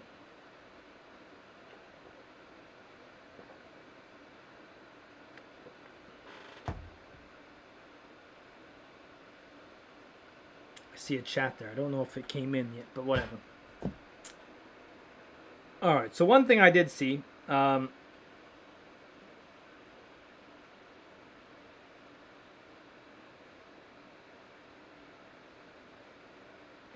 thing I did see is Sam Cosentino already has his mock draft for this year's draft done. Well, for the first 15 picks at least. So, obviously, number 1, he's put Owen Power with Buffalo. So, Buffalo, once again, going defense. And honestly, Owen Power is probably the consensus number 1. But you know what? Honestly, no. Take Owen Power. Obviously, I think for Buffalo, maybe a forward would be better. But you got to take best player available now in the NHL. That's how it's done today. So you got to take Owen Power. Now, this is an interesting one. He says Seattle should take Brandt Clark. And here's his reasoning for it. He says all good teams are built from the back out. An underrated defensive player with the ability to run a power play one thanks to poise and patience. So a bit interesting there. I would not maybe have Brandt Clark so high up, to be honest. But it's just the way it is. I'm watching a commercial with McDavid. He does not have a I don't think he has a twin brother. I think he has just. I think it's just a brother, but they got the same genes basically. They got the same genes. Even funny. So yeah, Brent Clark going second. And he says the Anaheim Ducks should take Simon Edvinsson, whatever you want to say it. You know, and that could be that. You know what? I could see that too. He could fit good against next to Jamie Drysdale. Probably good spot. I'm not gonna lie, but you know.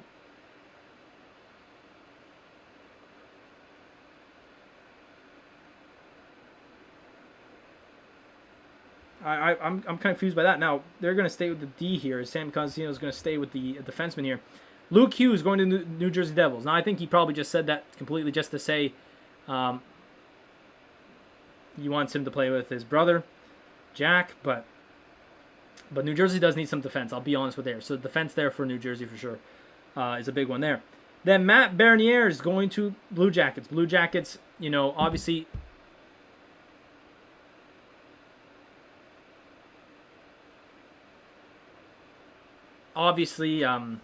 Blue Jackets not having Sam Jones come back. Or Seth Jones, sorry, not Sam Jones, for Christ's sake. So that's going to be a bit tough. It's going to be a bit of a crazy move there. But Columbus is going to be in the mud for the next couple of years. And Matt Berniers would not be a bad start to go. And obviously you got Patrick Laine as well in that mix. So that'll be pretty good. He said the Red Wings will take William Eklund, so another Swedish player. Because obviously they took, I forget his name last year. I forget that guy's name as well. For Christ's sake. But Detroit, take another forward. That's all right, but whatever. San Jose Sharks going with Kent Johnson as a centerman. That's understandable. I've always found the Sharks' offense not all that great, personally. Dylan Gunther is going to go to the LA Kings. That'll be a pretty good matchup there with a Quinton Byfield. I'd be surprised at that. That would be a good matchup there. Mason McTavish to Vancouver. See a big guy, and has like everything that Austin Matthews has, just a bit bigger, a lot bigger really. So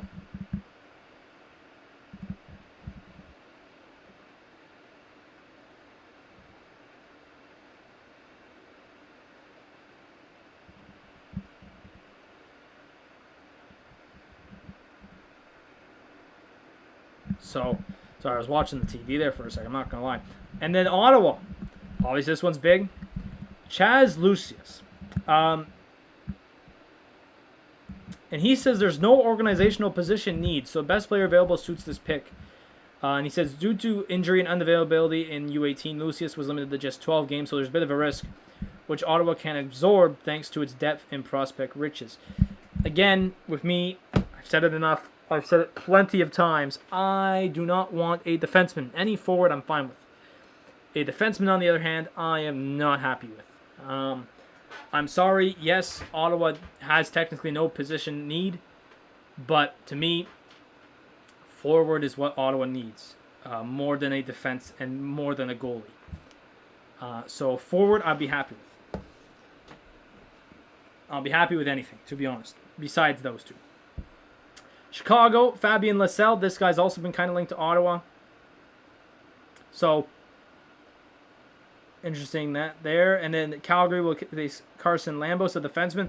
This is kind of big too, because there could be a defenseman moving out of Calgary based on the expansion draft. Mark Giordano's might be on that list. So, getting a defenseman there in Carson Lambos, that wouldn't be that bad for Calgary and their future. Cole Sillinger to Philadelphia. Good center there. Be all right. Atu Ratu to, he dropped big. He was supposed to go number one. He was number one last year. He dropped off majorly this offseason. He didn't make the Finnish World Junior team. He struggled in the Finnish league. So, Atu Ratu there to Dallas. It's an interesting one. I've seen him down the list as well. So, be interesting. These lists are all over the place. They're besides, I think, Owen Power going number one, between 2 and 15, anything can happen. There's tons of way teams can go with this. So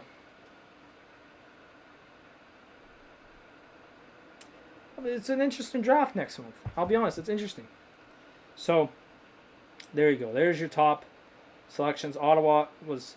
Sam Cosentino says Ottawa...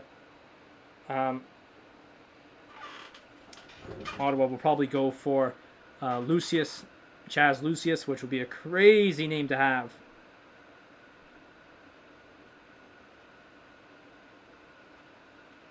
But, like I said, I'm fine with number 10. I'm fine with number 10, and that's basically it. Like I said, fine with number 10. If it's a forward, I'm happy. Boom. There you go. There's my thoughts on the Ottawa draft that's next month. And obviously, I'll go in more in depth to it the night of July 23rd. And heck, even the expansion draft we'll be doing. That's July 20th. So, or July 21st, sorry. So, overall, not bad, not bad, not bad.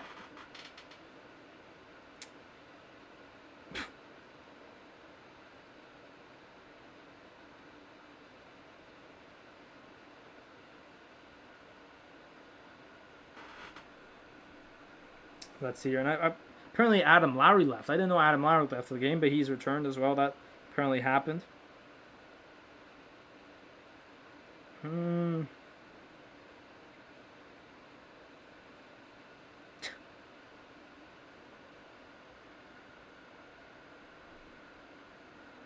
But, yeah, so heading into this third period, Habs, just keep doing what you're doing. Jets, get a goal. Get a goal in the first 10. You could possibly have some good momentum heading into the last 10. So that's all I got to say there. So I'm going to go back to the bathroom, get my water refilled, and then when I come back, third period, it's probably close to underway. So there you go.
Oi.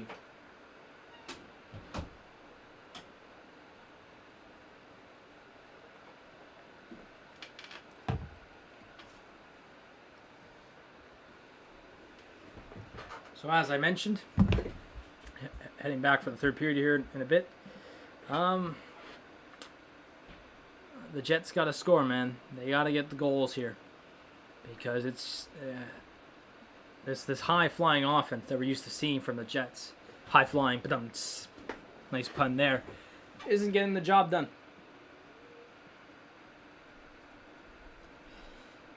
That's simply it. We're just not getting the job done, and it's been an issue.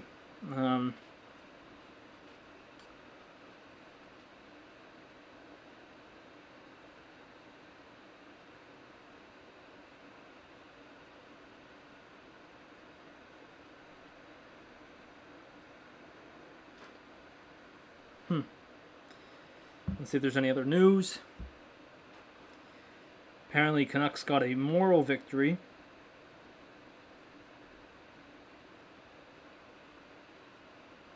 A moral victory?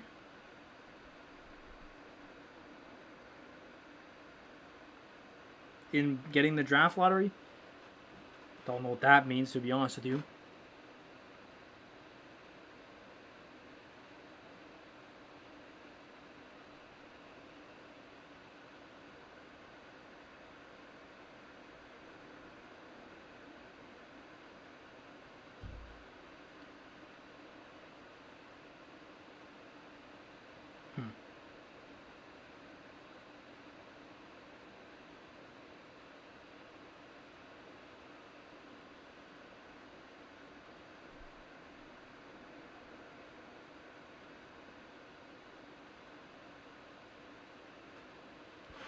Alright. Just gonna get my phone charged. My phone is dying. As we're coming back here for the third, and it should be any minute now. But it's gonna be if I don't want to sound like a broken record, but Jets gotta get one more. It's been some Jets had their the Habs have had their number though, and that's what we've been talking about all night here. How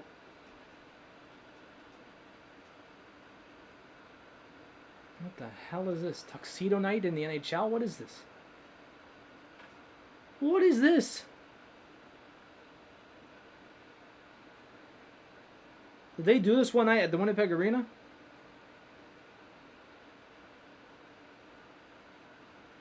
What the heck am I watching? Tuxedo night. Oh my god, I can't believe they did that. Tuxedo night. Oh. So we're back here for the third period. Puck drop underway as Montreal's going to get it in deep. So yeah, here we go. Starting off the third period.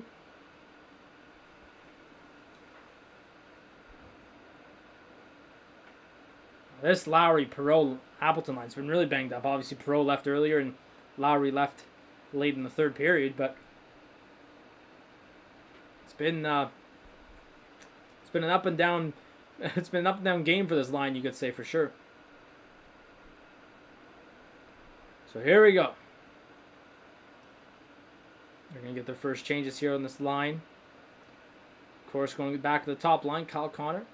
That took a weird bounce off of Stanchion, and Petry's got it. Well, here goes Gallagher. Just going to get it in deep.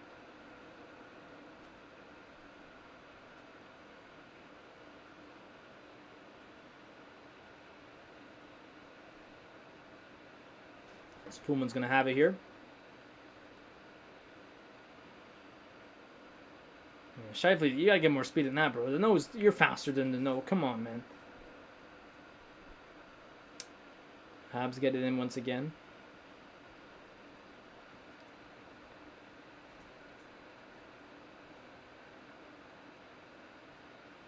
And then this dumping. What the heck?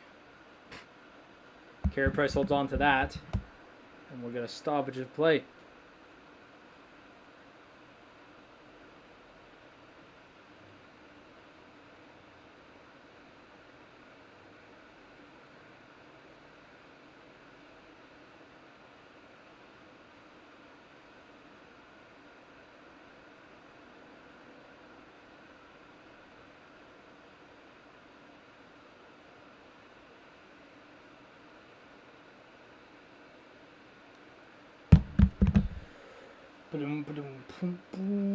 Oh, here comes Caulfield again. He's got Kulak on the other side. Caulfield, what a move. What the hell?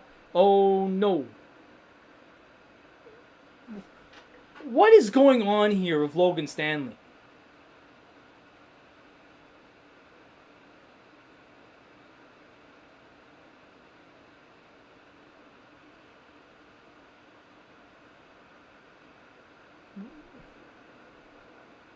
Oh, Jesus. He just took out Hellebuyck, bro.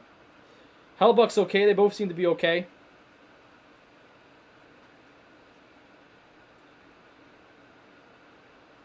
I don't know. They didn't call anything. I don't think they called a penalty here, no. Logan Stanley's just feeling that on the bench.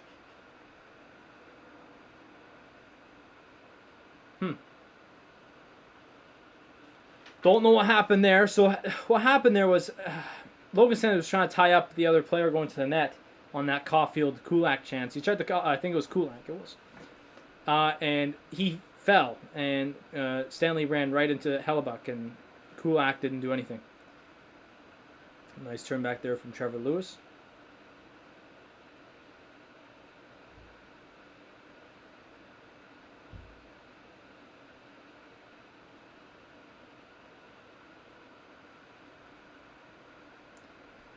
So here we go. It's just kind of been dump and chase both ways here so far in this third period. That's how the second period started up, so not too worried about that. And Blake Wheeler tried a nice move, and they lost the puck again. The stop line, it's actually ticking me off.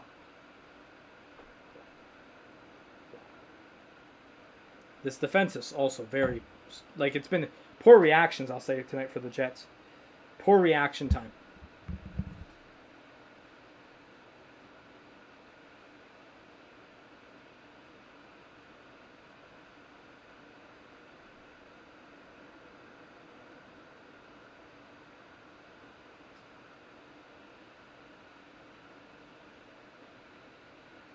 Yeah, they just can't generate anything. It's just poor.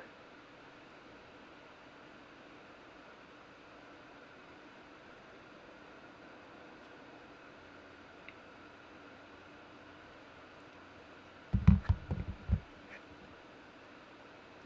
comes Ehlers, bumped off the puck.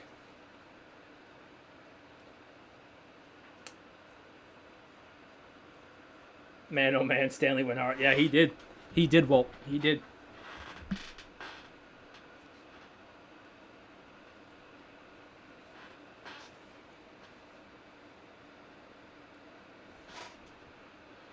I'm that's surprising that everyone's okay in that one, or at least we know if I could check. But it's good to know that everyone is okay because, geez, that looked terrible.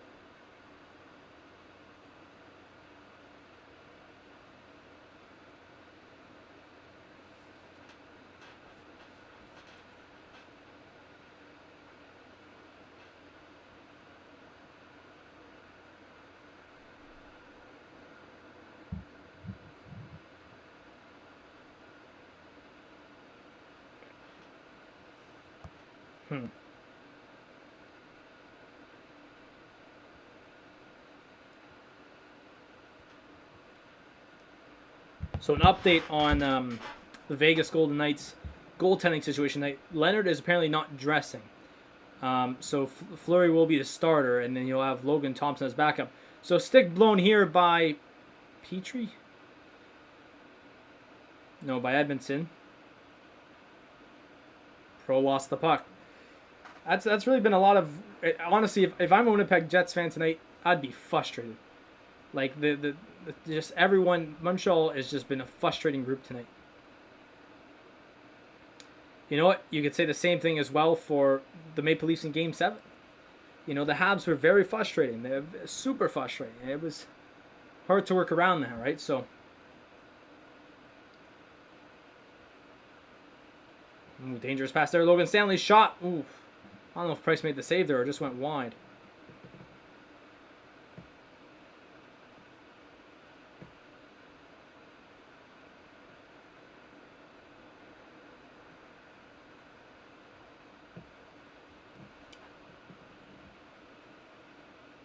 Another point shot. Kyle Connor. How do you miss that? Carey Price was sideways in his net and he made the save. I don't even know how he made that save. That was the first really good shift from the top line.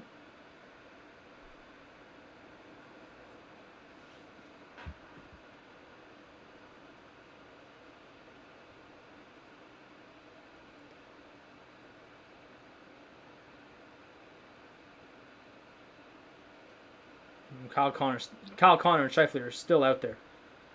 And I don't know what Forbert's pinching on that play for. Why is he pinching there?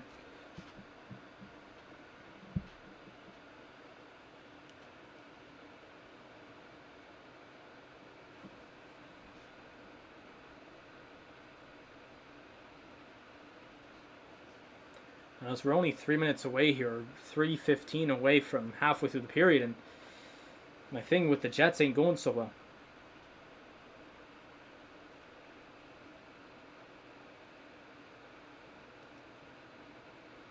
I mean, technically they did score 3 goals in 3 minutes against the Oilers, so technically you can't count them out really with just scoring 10 and 10, but whatever.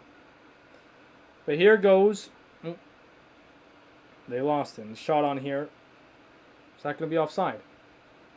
I don't know what they called, but that's going to go to a commercial break. So that, like I said, that shift there, the second shift of the period for that Connor Scheifele Wheeler line, is their best one this game. Some couple shots there, here and there. So overall, it was really well done by that line. Just no goal for the Jets. And the Habs are being frustrated, like I said. You know, sometimes you play teams like that. They're just frustrating to play against because they know what you're doing every step of the way.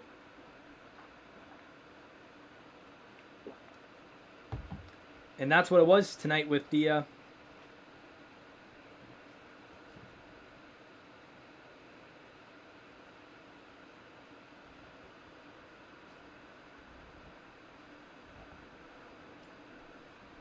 That's what it's been tonight with the Habs. You know, when I've played hockey, you know, I've been on some of those games where our team is the pain in the arse, you know what I'm saying? And it's just been one of those nights for Montreal for sure.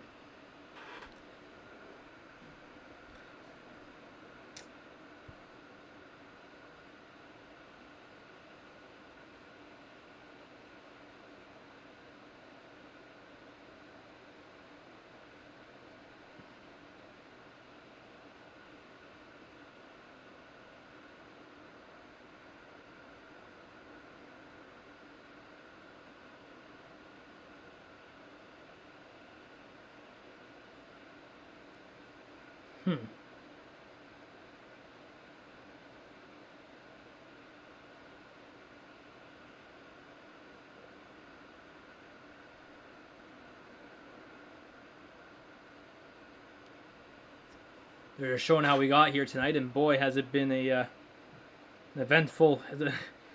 It's been an eventful game for sure. I'll tell you that.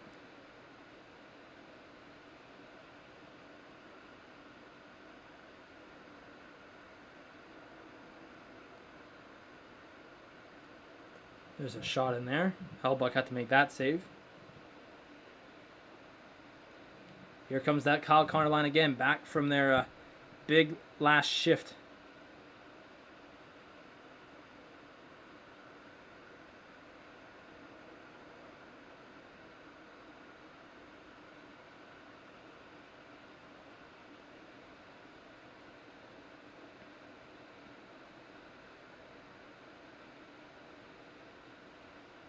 That puck somehow stayed in the arena. I don't know how that stayed in the arena, but okay.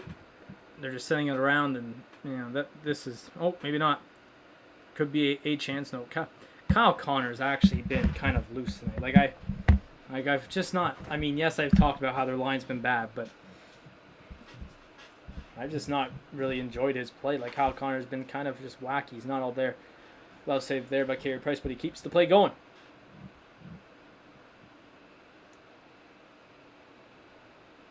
Here come the Habs. It's Eric Stahl, Corey Perry. They lose it. Now, why would you flip it out there? I don't understand. Why would you flip it out back to the Habs? Like you had 2 players on the wing. Just go there.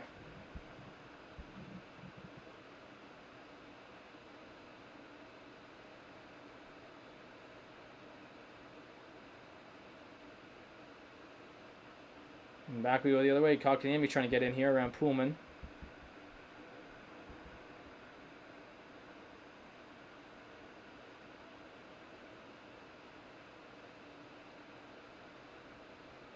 Here comes Pierre-Luc Dubois. Pierre-Luc Dubois had a great chance in the first period. Oh, Josh Morrissey gets around. Josh Morrissey, shoot that. Yeah, no, that shot has to come way quicker. You might get a holding call here, Josh Morrissey. No, he's not, but he's going to go out to Forbit. Shot. They score! Derek Forbit with the goal. And Winnipeg is back within 1. So, I said it, and I was right. I said, listen, Winnipeg has to score within the first 10 minutes. 38 seconds left on that counter. And it's in the back of the net. I'm not going to lie. There should have been a holding penalty here on Josh Morrissey. I don't know what Josh Morrissey was doing here.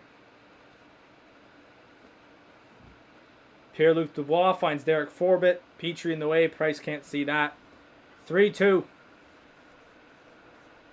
3-2 for the Jets here with 10:38 remaining in the third. So maybe this brings life to this Jets team because, boy, do they need it. They have been dead all night, but this third period has been all Jets. And they finally got the goal, so see if the Jets can make another push here. First goal by Derek Forbit. This puck goes out of play. 10:30 remaining, and that goes into Montreal's bench.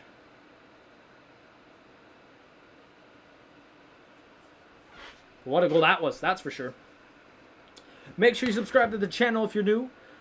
Please leave a like on the video as well. Click on that notification bell if you do subscribe so you know when I'm streaming. We're going to be doing, I'm going to promise this, I'm probably not going to happen. We're probably going to be doing every single game in this series. We already got our times for tonight's game, obviously. It's Friday's game. Same time, same place, 7:20 start. I mean, technically we started later tonight because of the draft lottery. But, and then I think Sunday's at 6 p.m. Eastern. So it's going to be it's an early start there on Sunday. But here goes Caulfield, one-on-one with Morrissey. Blocked and sent out a play by Morrissey. They might have to... Yeah, Morrissey's going off here. Morrissey is going off on a ill-advised puck over glass penalty. So he made the play on Caulfield here. And then to kind of bat the puck away from the play, he batted it out of into the mesh. Yeah. The Bud Light seltzer can in the back clapping. Oh, you gotta love that. So delay, oh Jesus, speak English. Delay of game, puck over glass.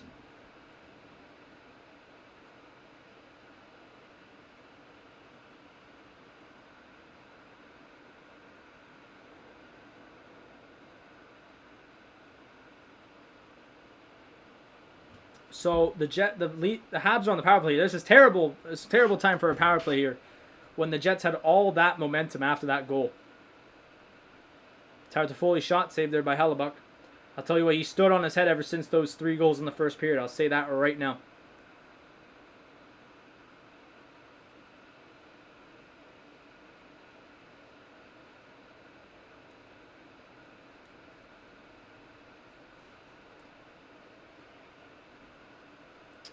So here we go. We're around hold on, wait for it.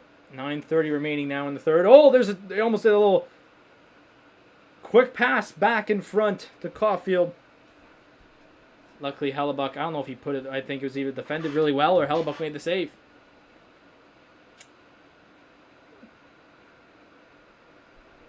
I'm saying the second unit out there. 1 minute left on the Montreal power play.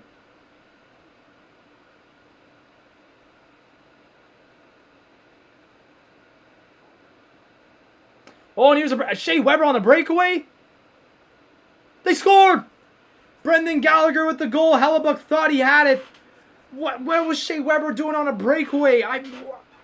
Have you ever seen that? Shea Weber on the breakaway.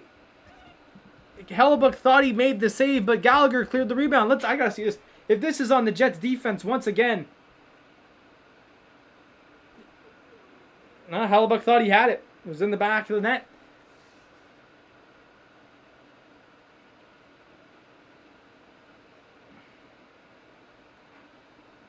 So it's 4-2 Montreal. Shea Weber on a breakaway. What the hell? What was that? How did that even allow? Like, how was that allowed? So that kills everything. So that's Brendan Gallagher's second goal. Obviously, he scored that one in Game 7 to take the 1-0 lead. And with 8:40 remaining, that's a tough one for the Jets. We're going to take a break here, 8:40 remaining. But that goal, like the Jets had all that momentum, and then the penalty, and then that goal probably just killed this game right here.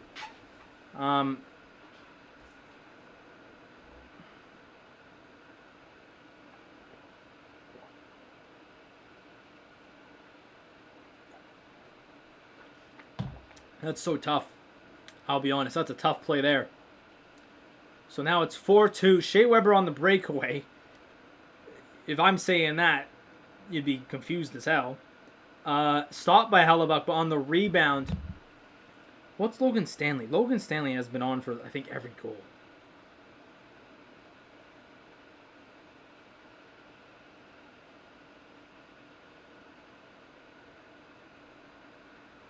Apparently, no, this is broken. You know I had my, if you've been around for a long time on this channel, you know I'm not liking. You know I don't like Logan Stanley, because he got into a Brady Tkachuk sometimes, man. I was pissed off.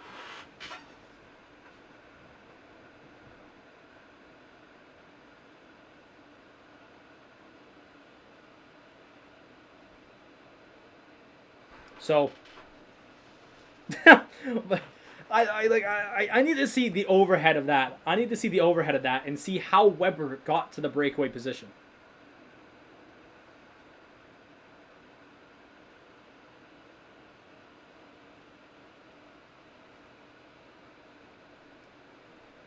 Are they going to show us? No, I don't think they are. But holy cow. What was that? What was that? Like, even I was confused. I was even confused. I was even confused when I even first saw it. I was like, Shea Weber?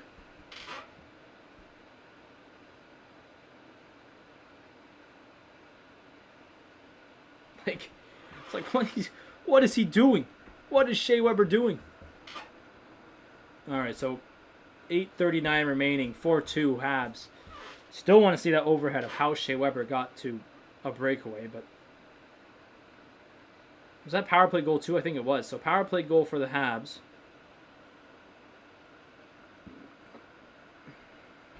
Hand pass here. Well, this game has turned the other way all of a sudden. It looked to be maybe the Jets' momentum there halfway through the period, and then that Josh Morrissey penalty is not good at all. And that's costing them right now for sure.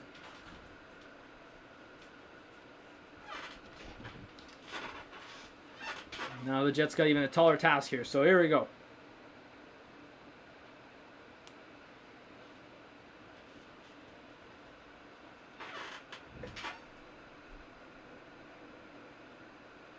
I think I might have my camera too high up.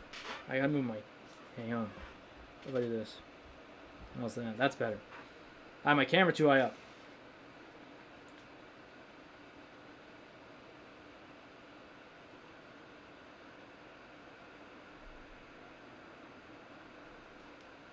There could have been a call there for Holden. Nothing there.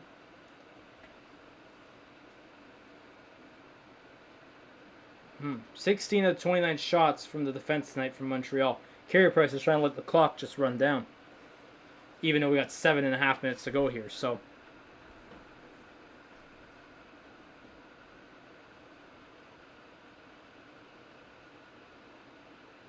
Oh. Turn over here.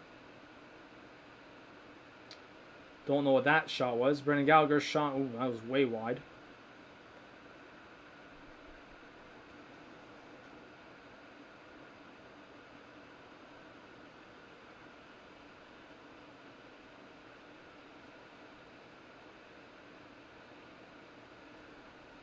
Here's a chance here. Oh my god. Then Brendan Gallagher's just left in front of the net again. Holy cow.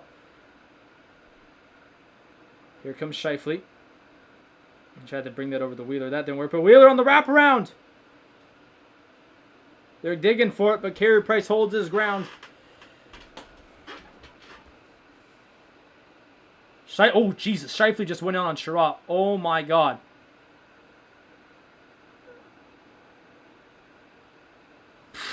I just saw Scheifele just get pulled away and then go back and punch Sherratt right in the face with a stick and both gloves. Scheifele's probably going to go off here. I wouldn't be surprised.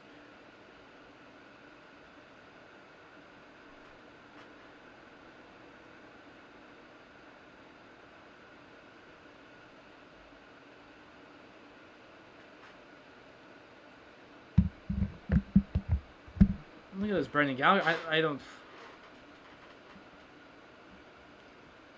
He was gassed, too. Now, let's see this.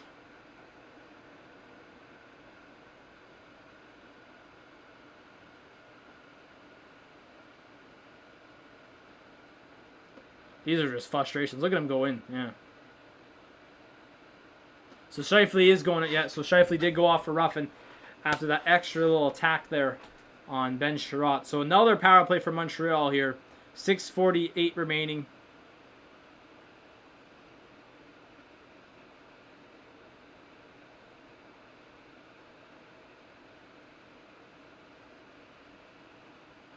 Pass in front there. Oh, rebound. Oh, my God. Just clear it down the ice. And I guess the Winnipeg Jets have to go for at least some type of offense. So it's kind of tough to do in the situation they are right now, for sure.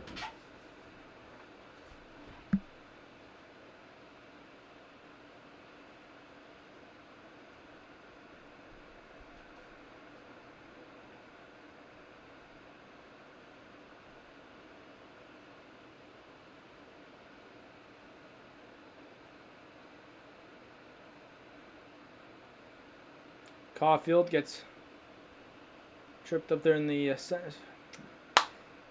neutral zone. Christ's sake, I can't speak right now. All right, less than 6 to go here, and almost about a minute left in the Montreal power play.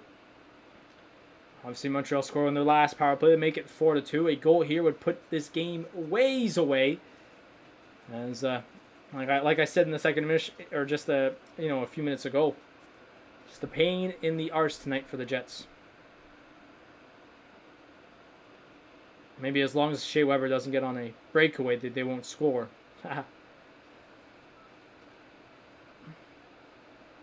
There's a point shot there from Weber. Hellebuyck holds on. 34 seconds left in the power play. 5:22 remaining in the game.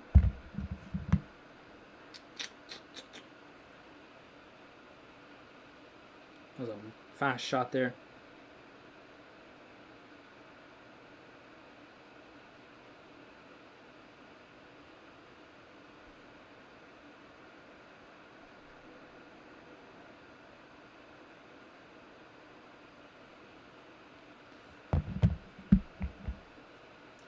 The Habs retain possession on the faceoff.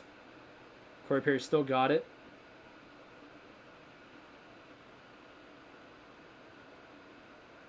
I think this is really... I think you kind of look at this and just say costly penalties. You had the Josh Morrissey ill-advised puck over glass after they scored the goal, and then this Scheifele one. It's killed them. So this power play... there might be one more chance here. Sherratt with the shot. Glove save there by Hellebuyck. 2 seconds left on the Montreal power play. 4:50 remaining. You just got to look at these penalties, man. And you just got to say to yourself, well,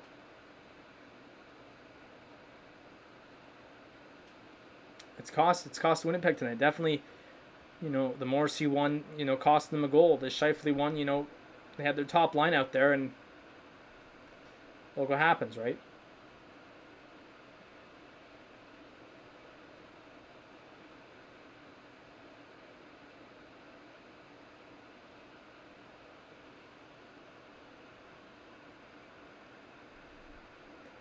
So they put out the top line there, waiting for Scheifele to get back on. They're going to reset here. 4:40 remaining. So Winnipeg needs 2 goals, obviously, to tie in the remaining amount of time. Golden Knights game has been pushed back to 10:20. Why would it get pushed back to 10:20? Well, I guess because this game got pushed. That's the thing I find weird now. I think this is now the last 2 years or something like that, where these games have been pushed back if a game goes over its time. Which I've never really I don't know if I've just never noticed that, or I've just never, or it's just new, but I've never seen the NHL push back games so that this one can finish on national television. Like, you just move it to a different channel. Shot here by Pullman, who off Carey Price's mask. You know what I mean? Like, I've never seen that. Oh, it's a Foley's just in here. Holy cow. Maybe, if what's his name? Eric Stahl had a stick on the ice, he would have scored. But here goes Scheifele, Ehlers, and Kopp. Ehlers tried to pick the corner there. Pick it. I think the Montreal Canadiens are just trying to go for dump and chase here now. With 3.5 to go in the third period, and trying to take a 1-0 series lead here. Tons of games left. There's one stat that they actually showed, and I didn't really talk about it, but Habs, or not the Habs, I think the Jets were, when they had a 3-day plus break, they only had 4 wins out of the 6 games. So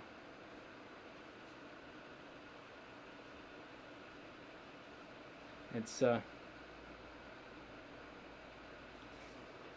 Jets are not good when they have long breaks. It's only when they have shorter breaks. So maybe game 2 might be a different story. We'll have to come back here on Friday and see, that's for sure.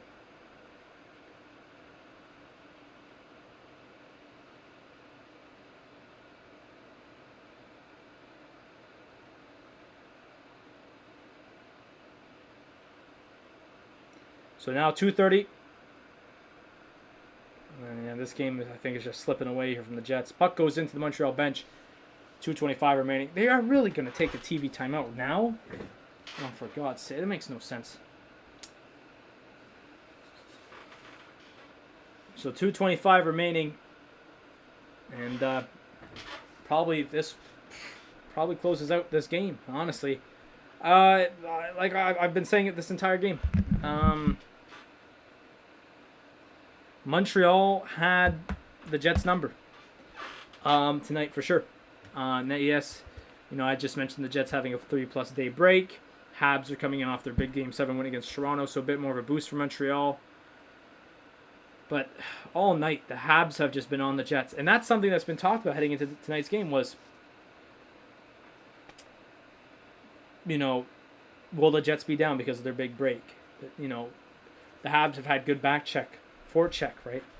That's going to kill the Jets probably. So it's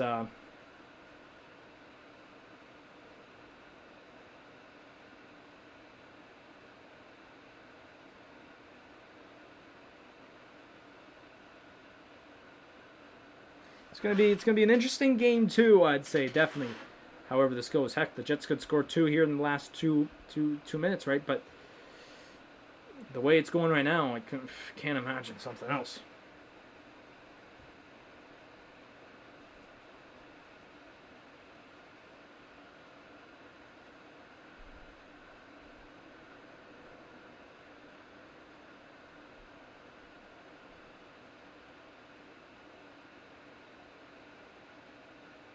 So, well, Marc Bergevin back in his red suit. The Jets are going to lose. Yes, they are. 4-2 right now. Can't imagine if anything. Is Marc Bergevin actually wearing the same suit he wore for Game 7?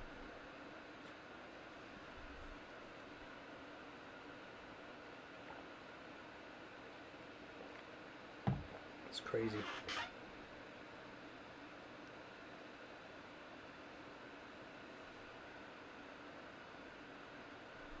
So with 2:15 remaining. Jets have an empty net here.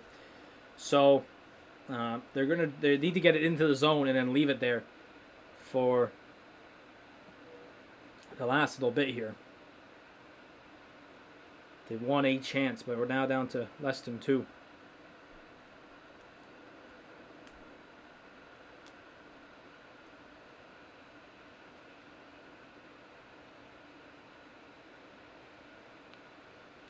Neil Pionk does not wind up. Ehlers over the Connor. Connor scores. So the Jets get one back here. It's 4-3. And with 1:42 remaining, there's still a shot. There's still a shot for Montreal, or for Winnipeg here to come back. So it's a goal from Kyle Connor, who I legit 10 minutes ago was ripping for being terrible tonight. Oh, it goes off of Carey Price's glove and in. If Carey Price made that save, boy, oh boy, would that have been incredible. Oh yeah, oh, he was there too. Carey Price just needed to lower his glove, and it was a save of the series already. The series barely got underway as well. So, big goal there for the Jets.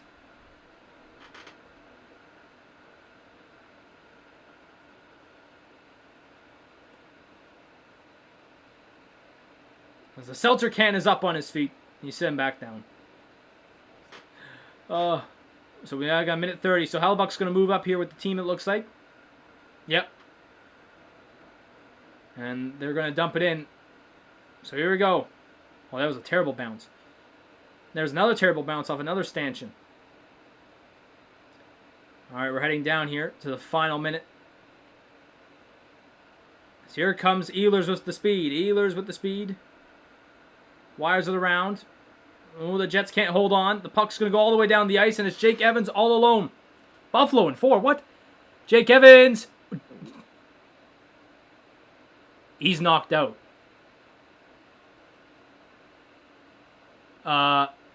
Mark Scheifele is going to get suspended. Mark Scheifele is going to get suspended. What the hell was that? He rocks... Scheifele's gone. He rocks Jake Evans. Jake Evans scores the empty net, rocks, and Evans was knocked out, and he's still down. He was moving.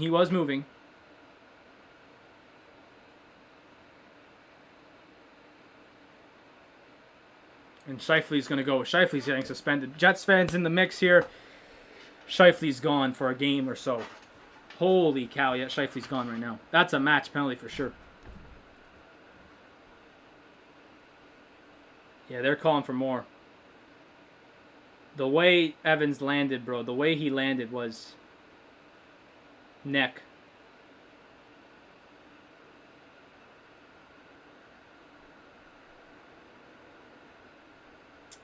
So it's 5-3 Montreal, and they are going to get, yeah.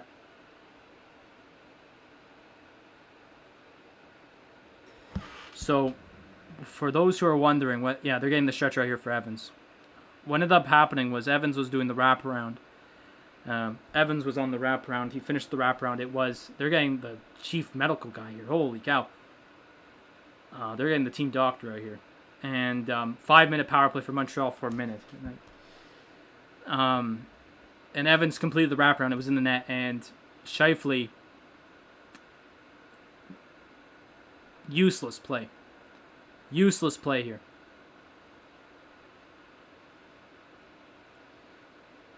Oh, and Evans landed on his neck. He was flat out. No, that's terrible. That's a terrible play by Scheifele.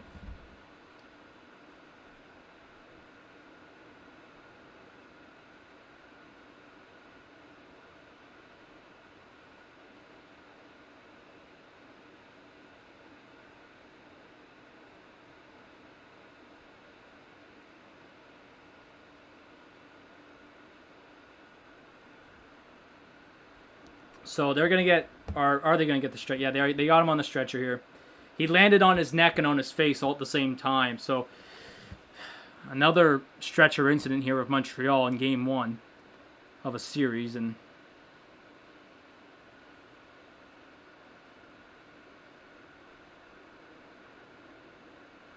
just a careless play, man. It's careless.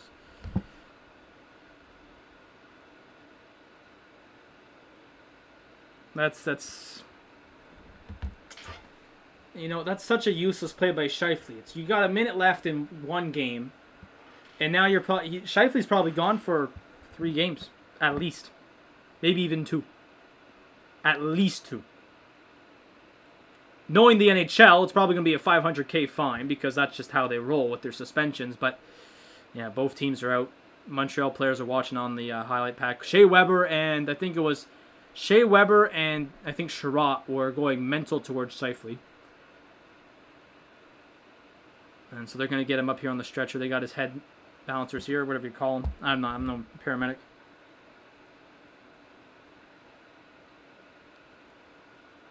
As they're all looking at it on the iPads there on the floor, or the TV screens on the floor, and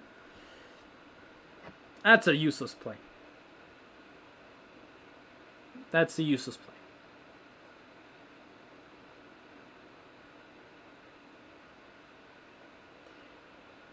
Now, I'm going to say this, and I might, really hurt a lot of people's feelings.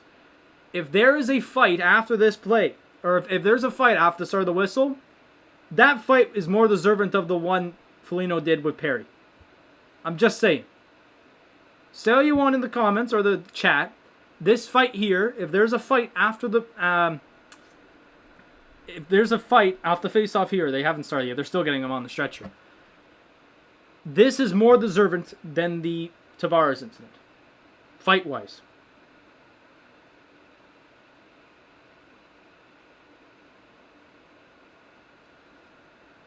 Now, obviously, Scheifele's gone. He's in the showers already. So, who is going to fight Scheifele? I don't know. Who's going to fight? Someone's going to have to fight here. And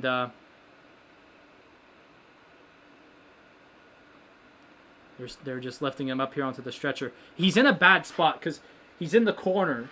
And when you lift onto the stretcher, you can't really lift sideways because there's people there.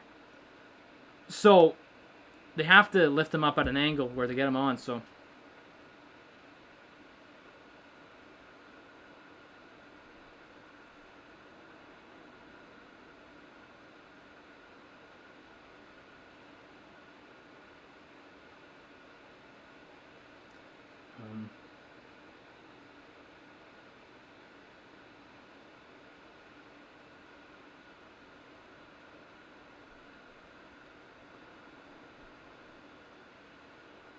So they're taking him off here, and now they're stretching him off. Oh boy, that is just terrible. First of all, I got thrown off by Let's Go Buffalo saying Buffalo in 4. I got thrown off by that completely. I'm like, here comes the goal, and then I look down, and I see Buffalo in 4. That threw me off completely. And then I look up, and bang, Jake Evans just gets flown into the corner. Terrible stuff.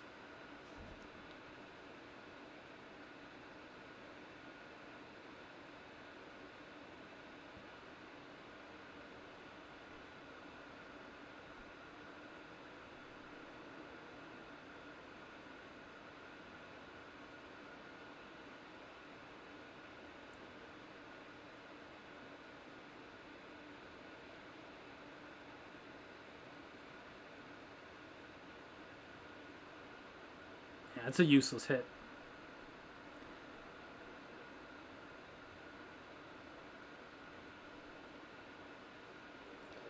So 5-minute power play here. If someone fights here, if there's no fight here, it's a bit laughable. There might be a line brawl for God's sakes. Charging major. No kidding. So here we go. Face off underway here. 56 seconds. No one's fighting.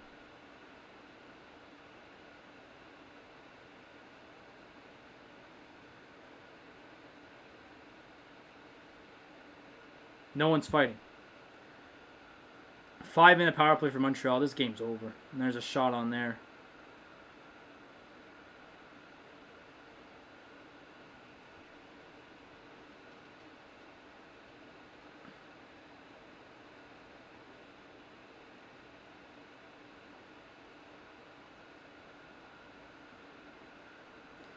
Jesus.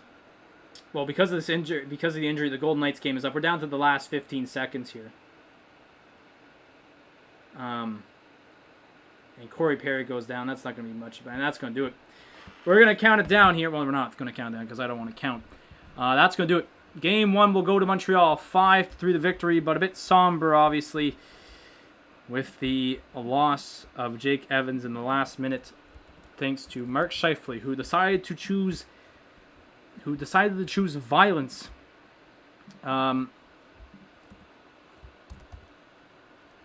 Canadiens. What's Canadiens leaf? Holy cow. Oh, let's spell properly. Hang on, let's spell it right. There we go. Oh, that's massive. Why the hell is that massive? Did they just send it straight to the Colorado game? Okay, whatever. We'll put it here. What am I moving? I'm moving the chat now. Oh my god. So there it is. 5-3, the victory for the Montreal Canadiens. They take the 1-0 series lead.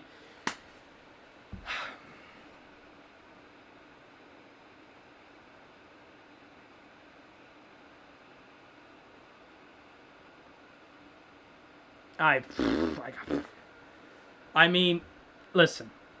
This. Go back to 10:38.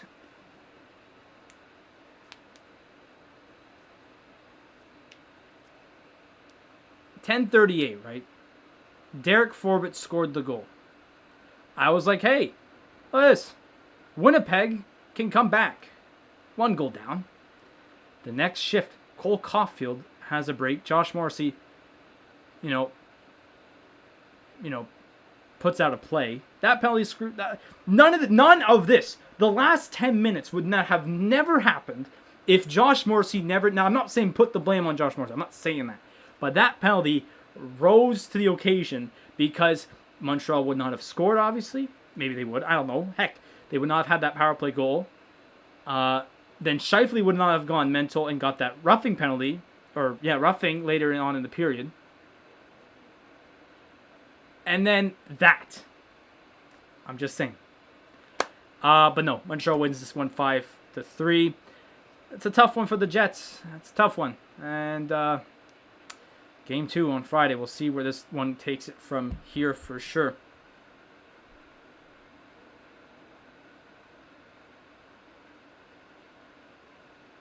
So, yeah, let's do some end of game stats, obviously. Vegas, funny enough, Colorado has not scored. Yeah, that's funny. All right. In that third period, Derek Forbett scored halfway through the game. Yeah, well, you're right, man. Tough to see that kind of ending to a game. But it was a good game. Besides that, yeah, no, for sure. So Derek Forbett scored halfway through the period, like I said. But then power play suffered there for Winnipeg. Gallagher scored 2 minutes later on the power play with Shea Weber on the breakaway. Yes, I mentioned that. Shea Weber on the breakaway. I was confused as everyone else. Then Kyle Connor scored with about 1:30 left. And then Jake Evans put the empty netter away and out went Jake Evans. In that period, Montreal outshot Winnipeg 12-8.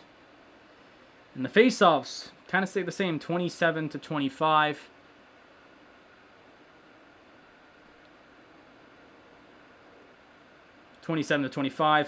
Montreal was 1 for 4 on the power plays. Winnipeg was 0-3. The hits were 42-24, and I'm pretty sure that last hit was Scheifele's for sure.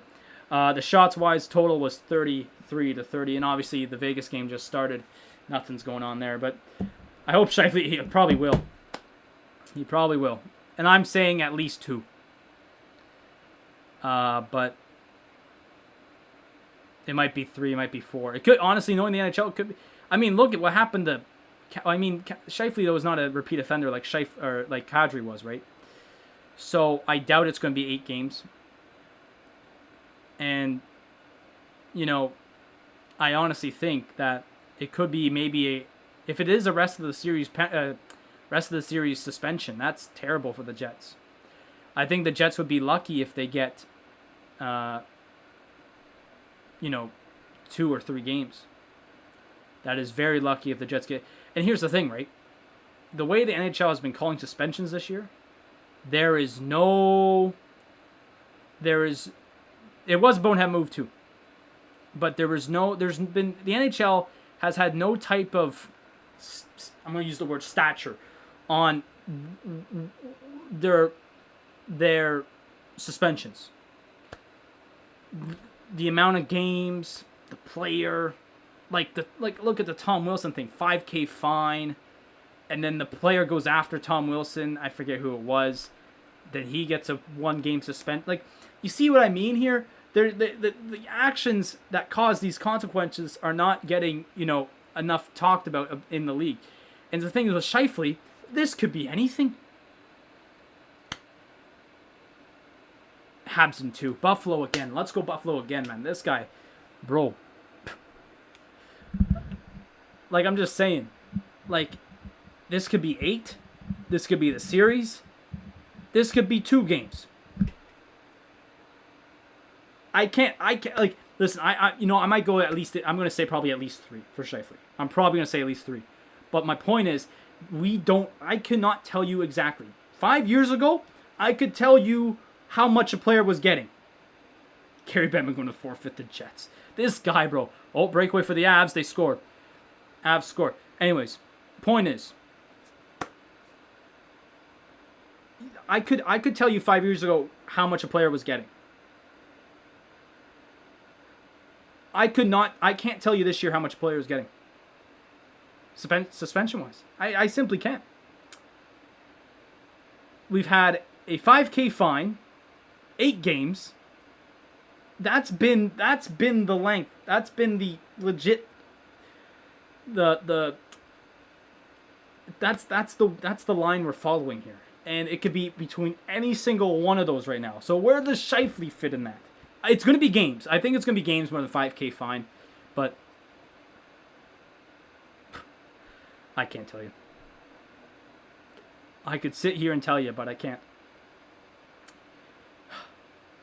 Anyways, guys, that's going to do it for me. Make sure you subscribe to the channel if you haven't yet. We're going to be back here Friday night.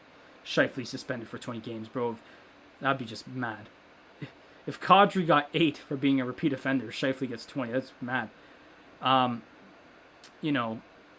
that's it. Subscribe to the channel. Please leave a like on the stream. Like I said, back here Friday night. Turn on notifications as well so you know when I'm streaming. And join the Discord server down below. It's in the description. You get stream alerts every 10 minutes before I stream. Stream schedules every weekend. And just some channel talk, sports talk, whatever. So anyways, guys, once again, thank you. Do all those things. Montreal takes the 1-0 series lead in the North Division Final.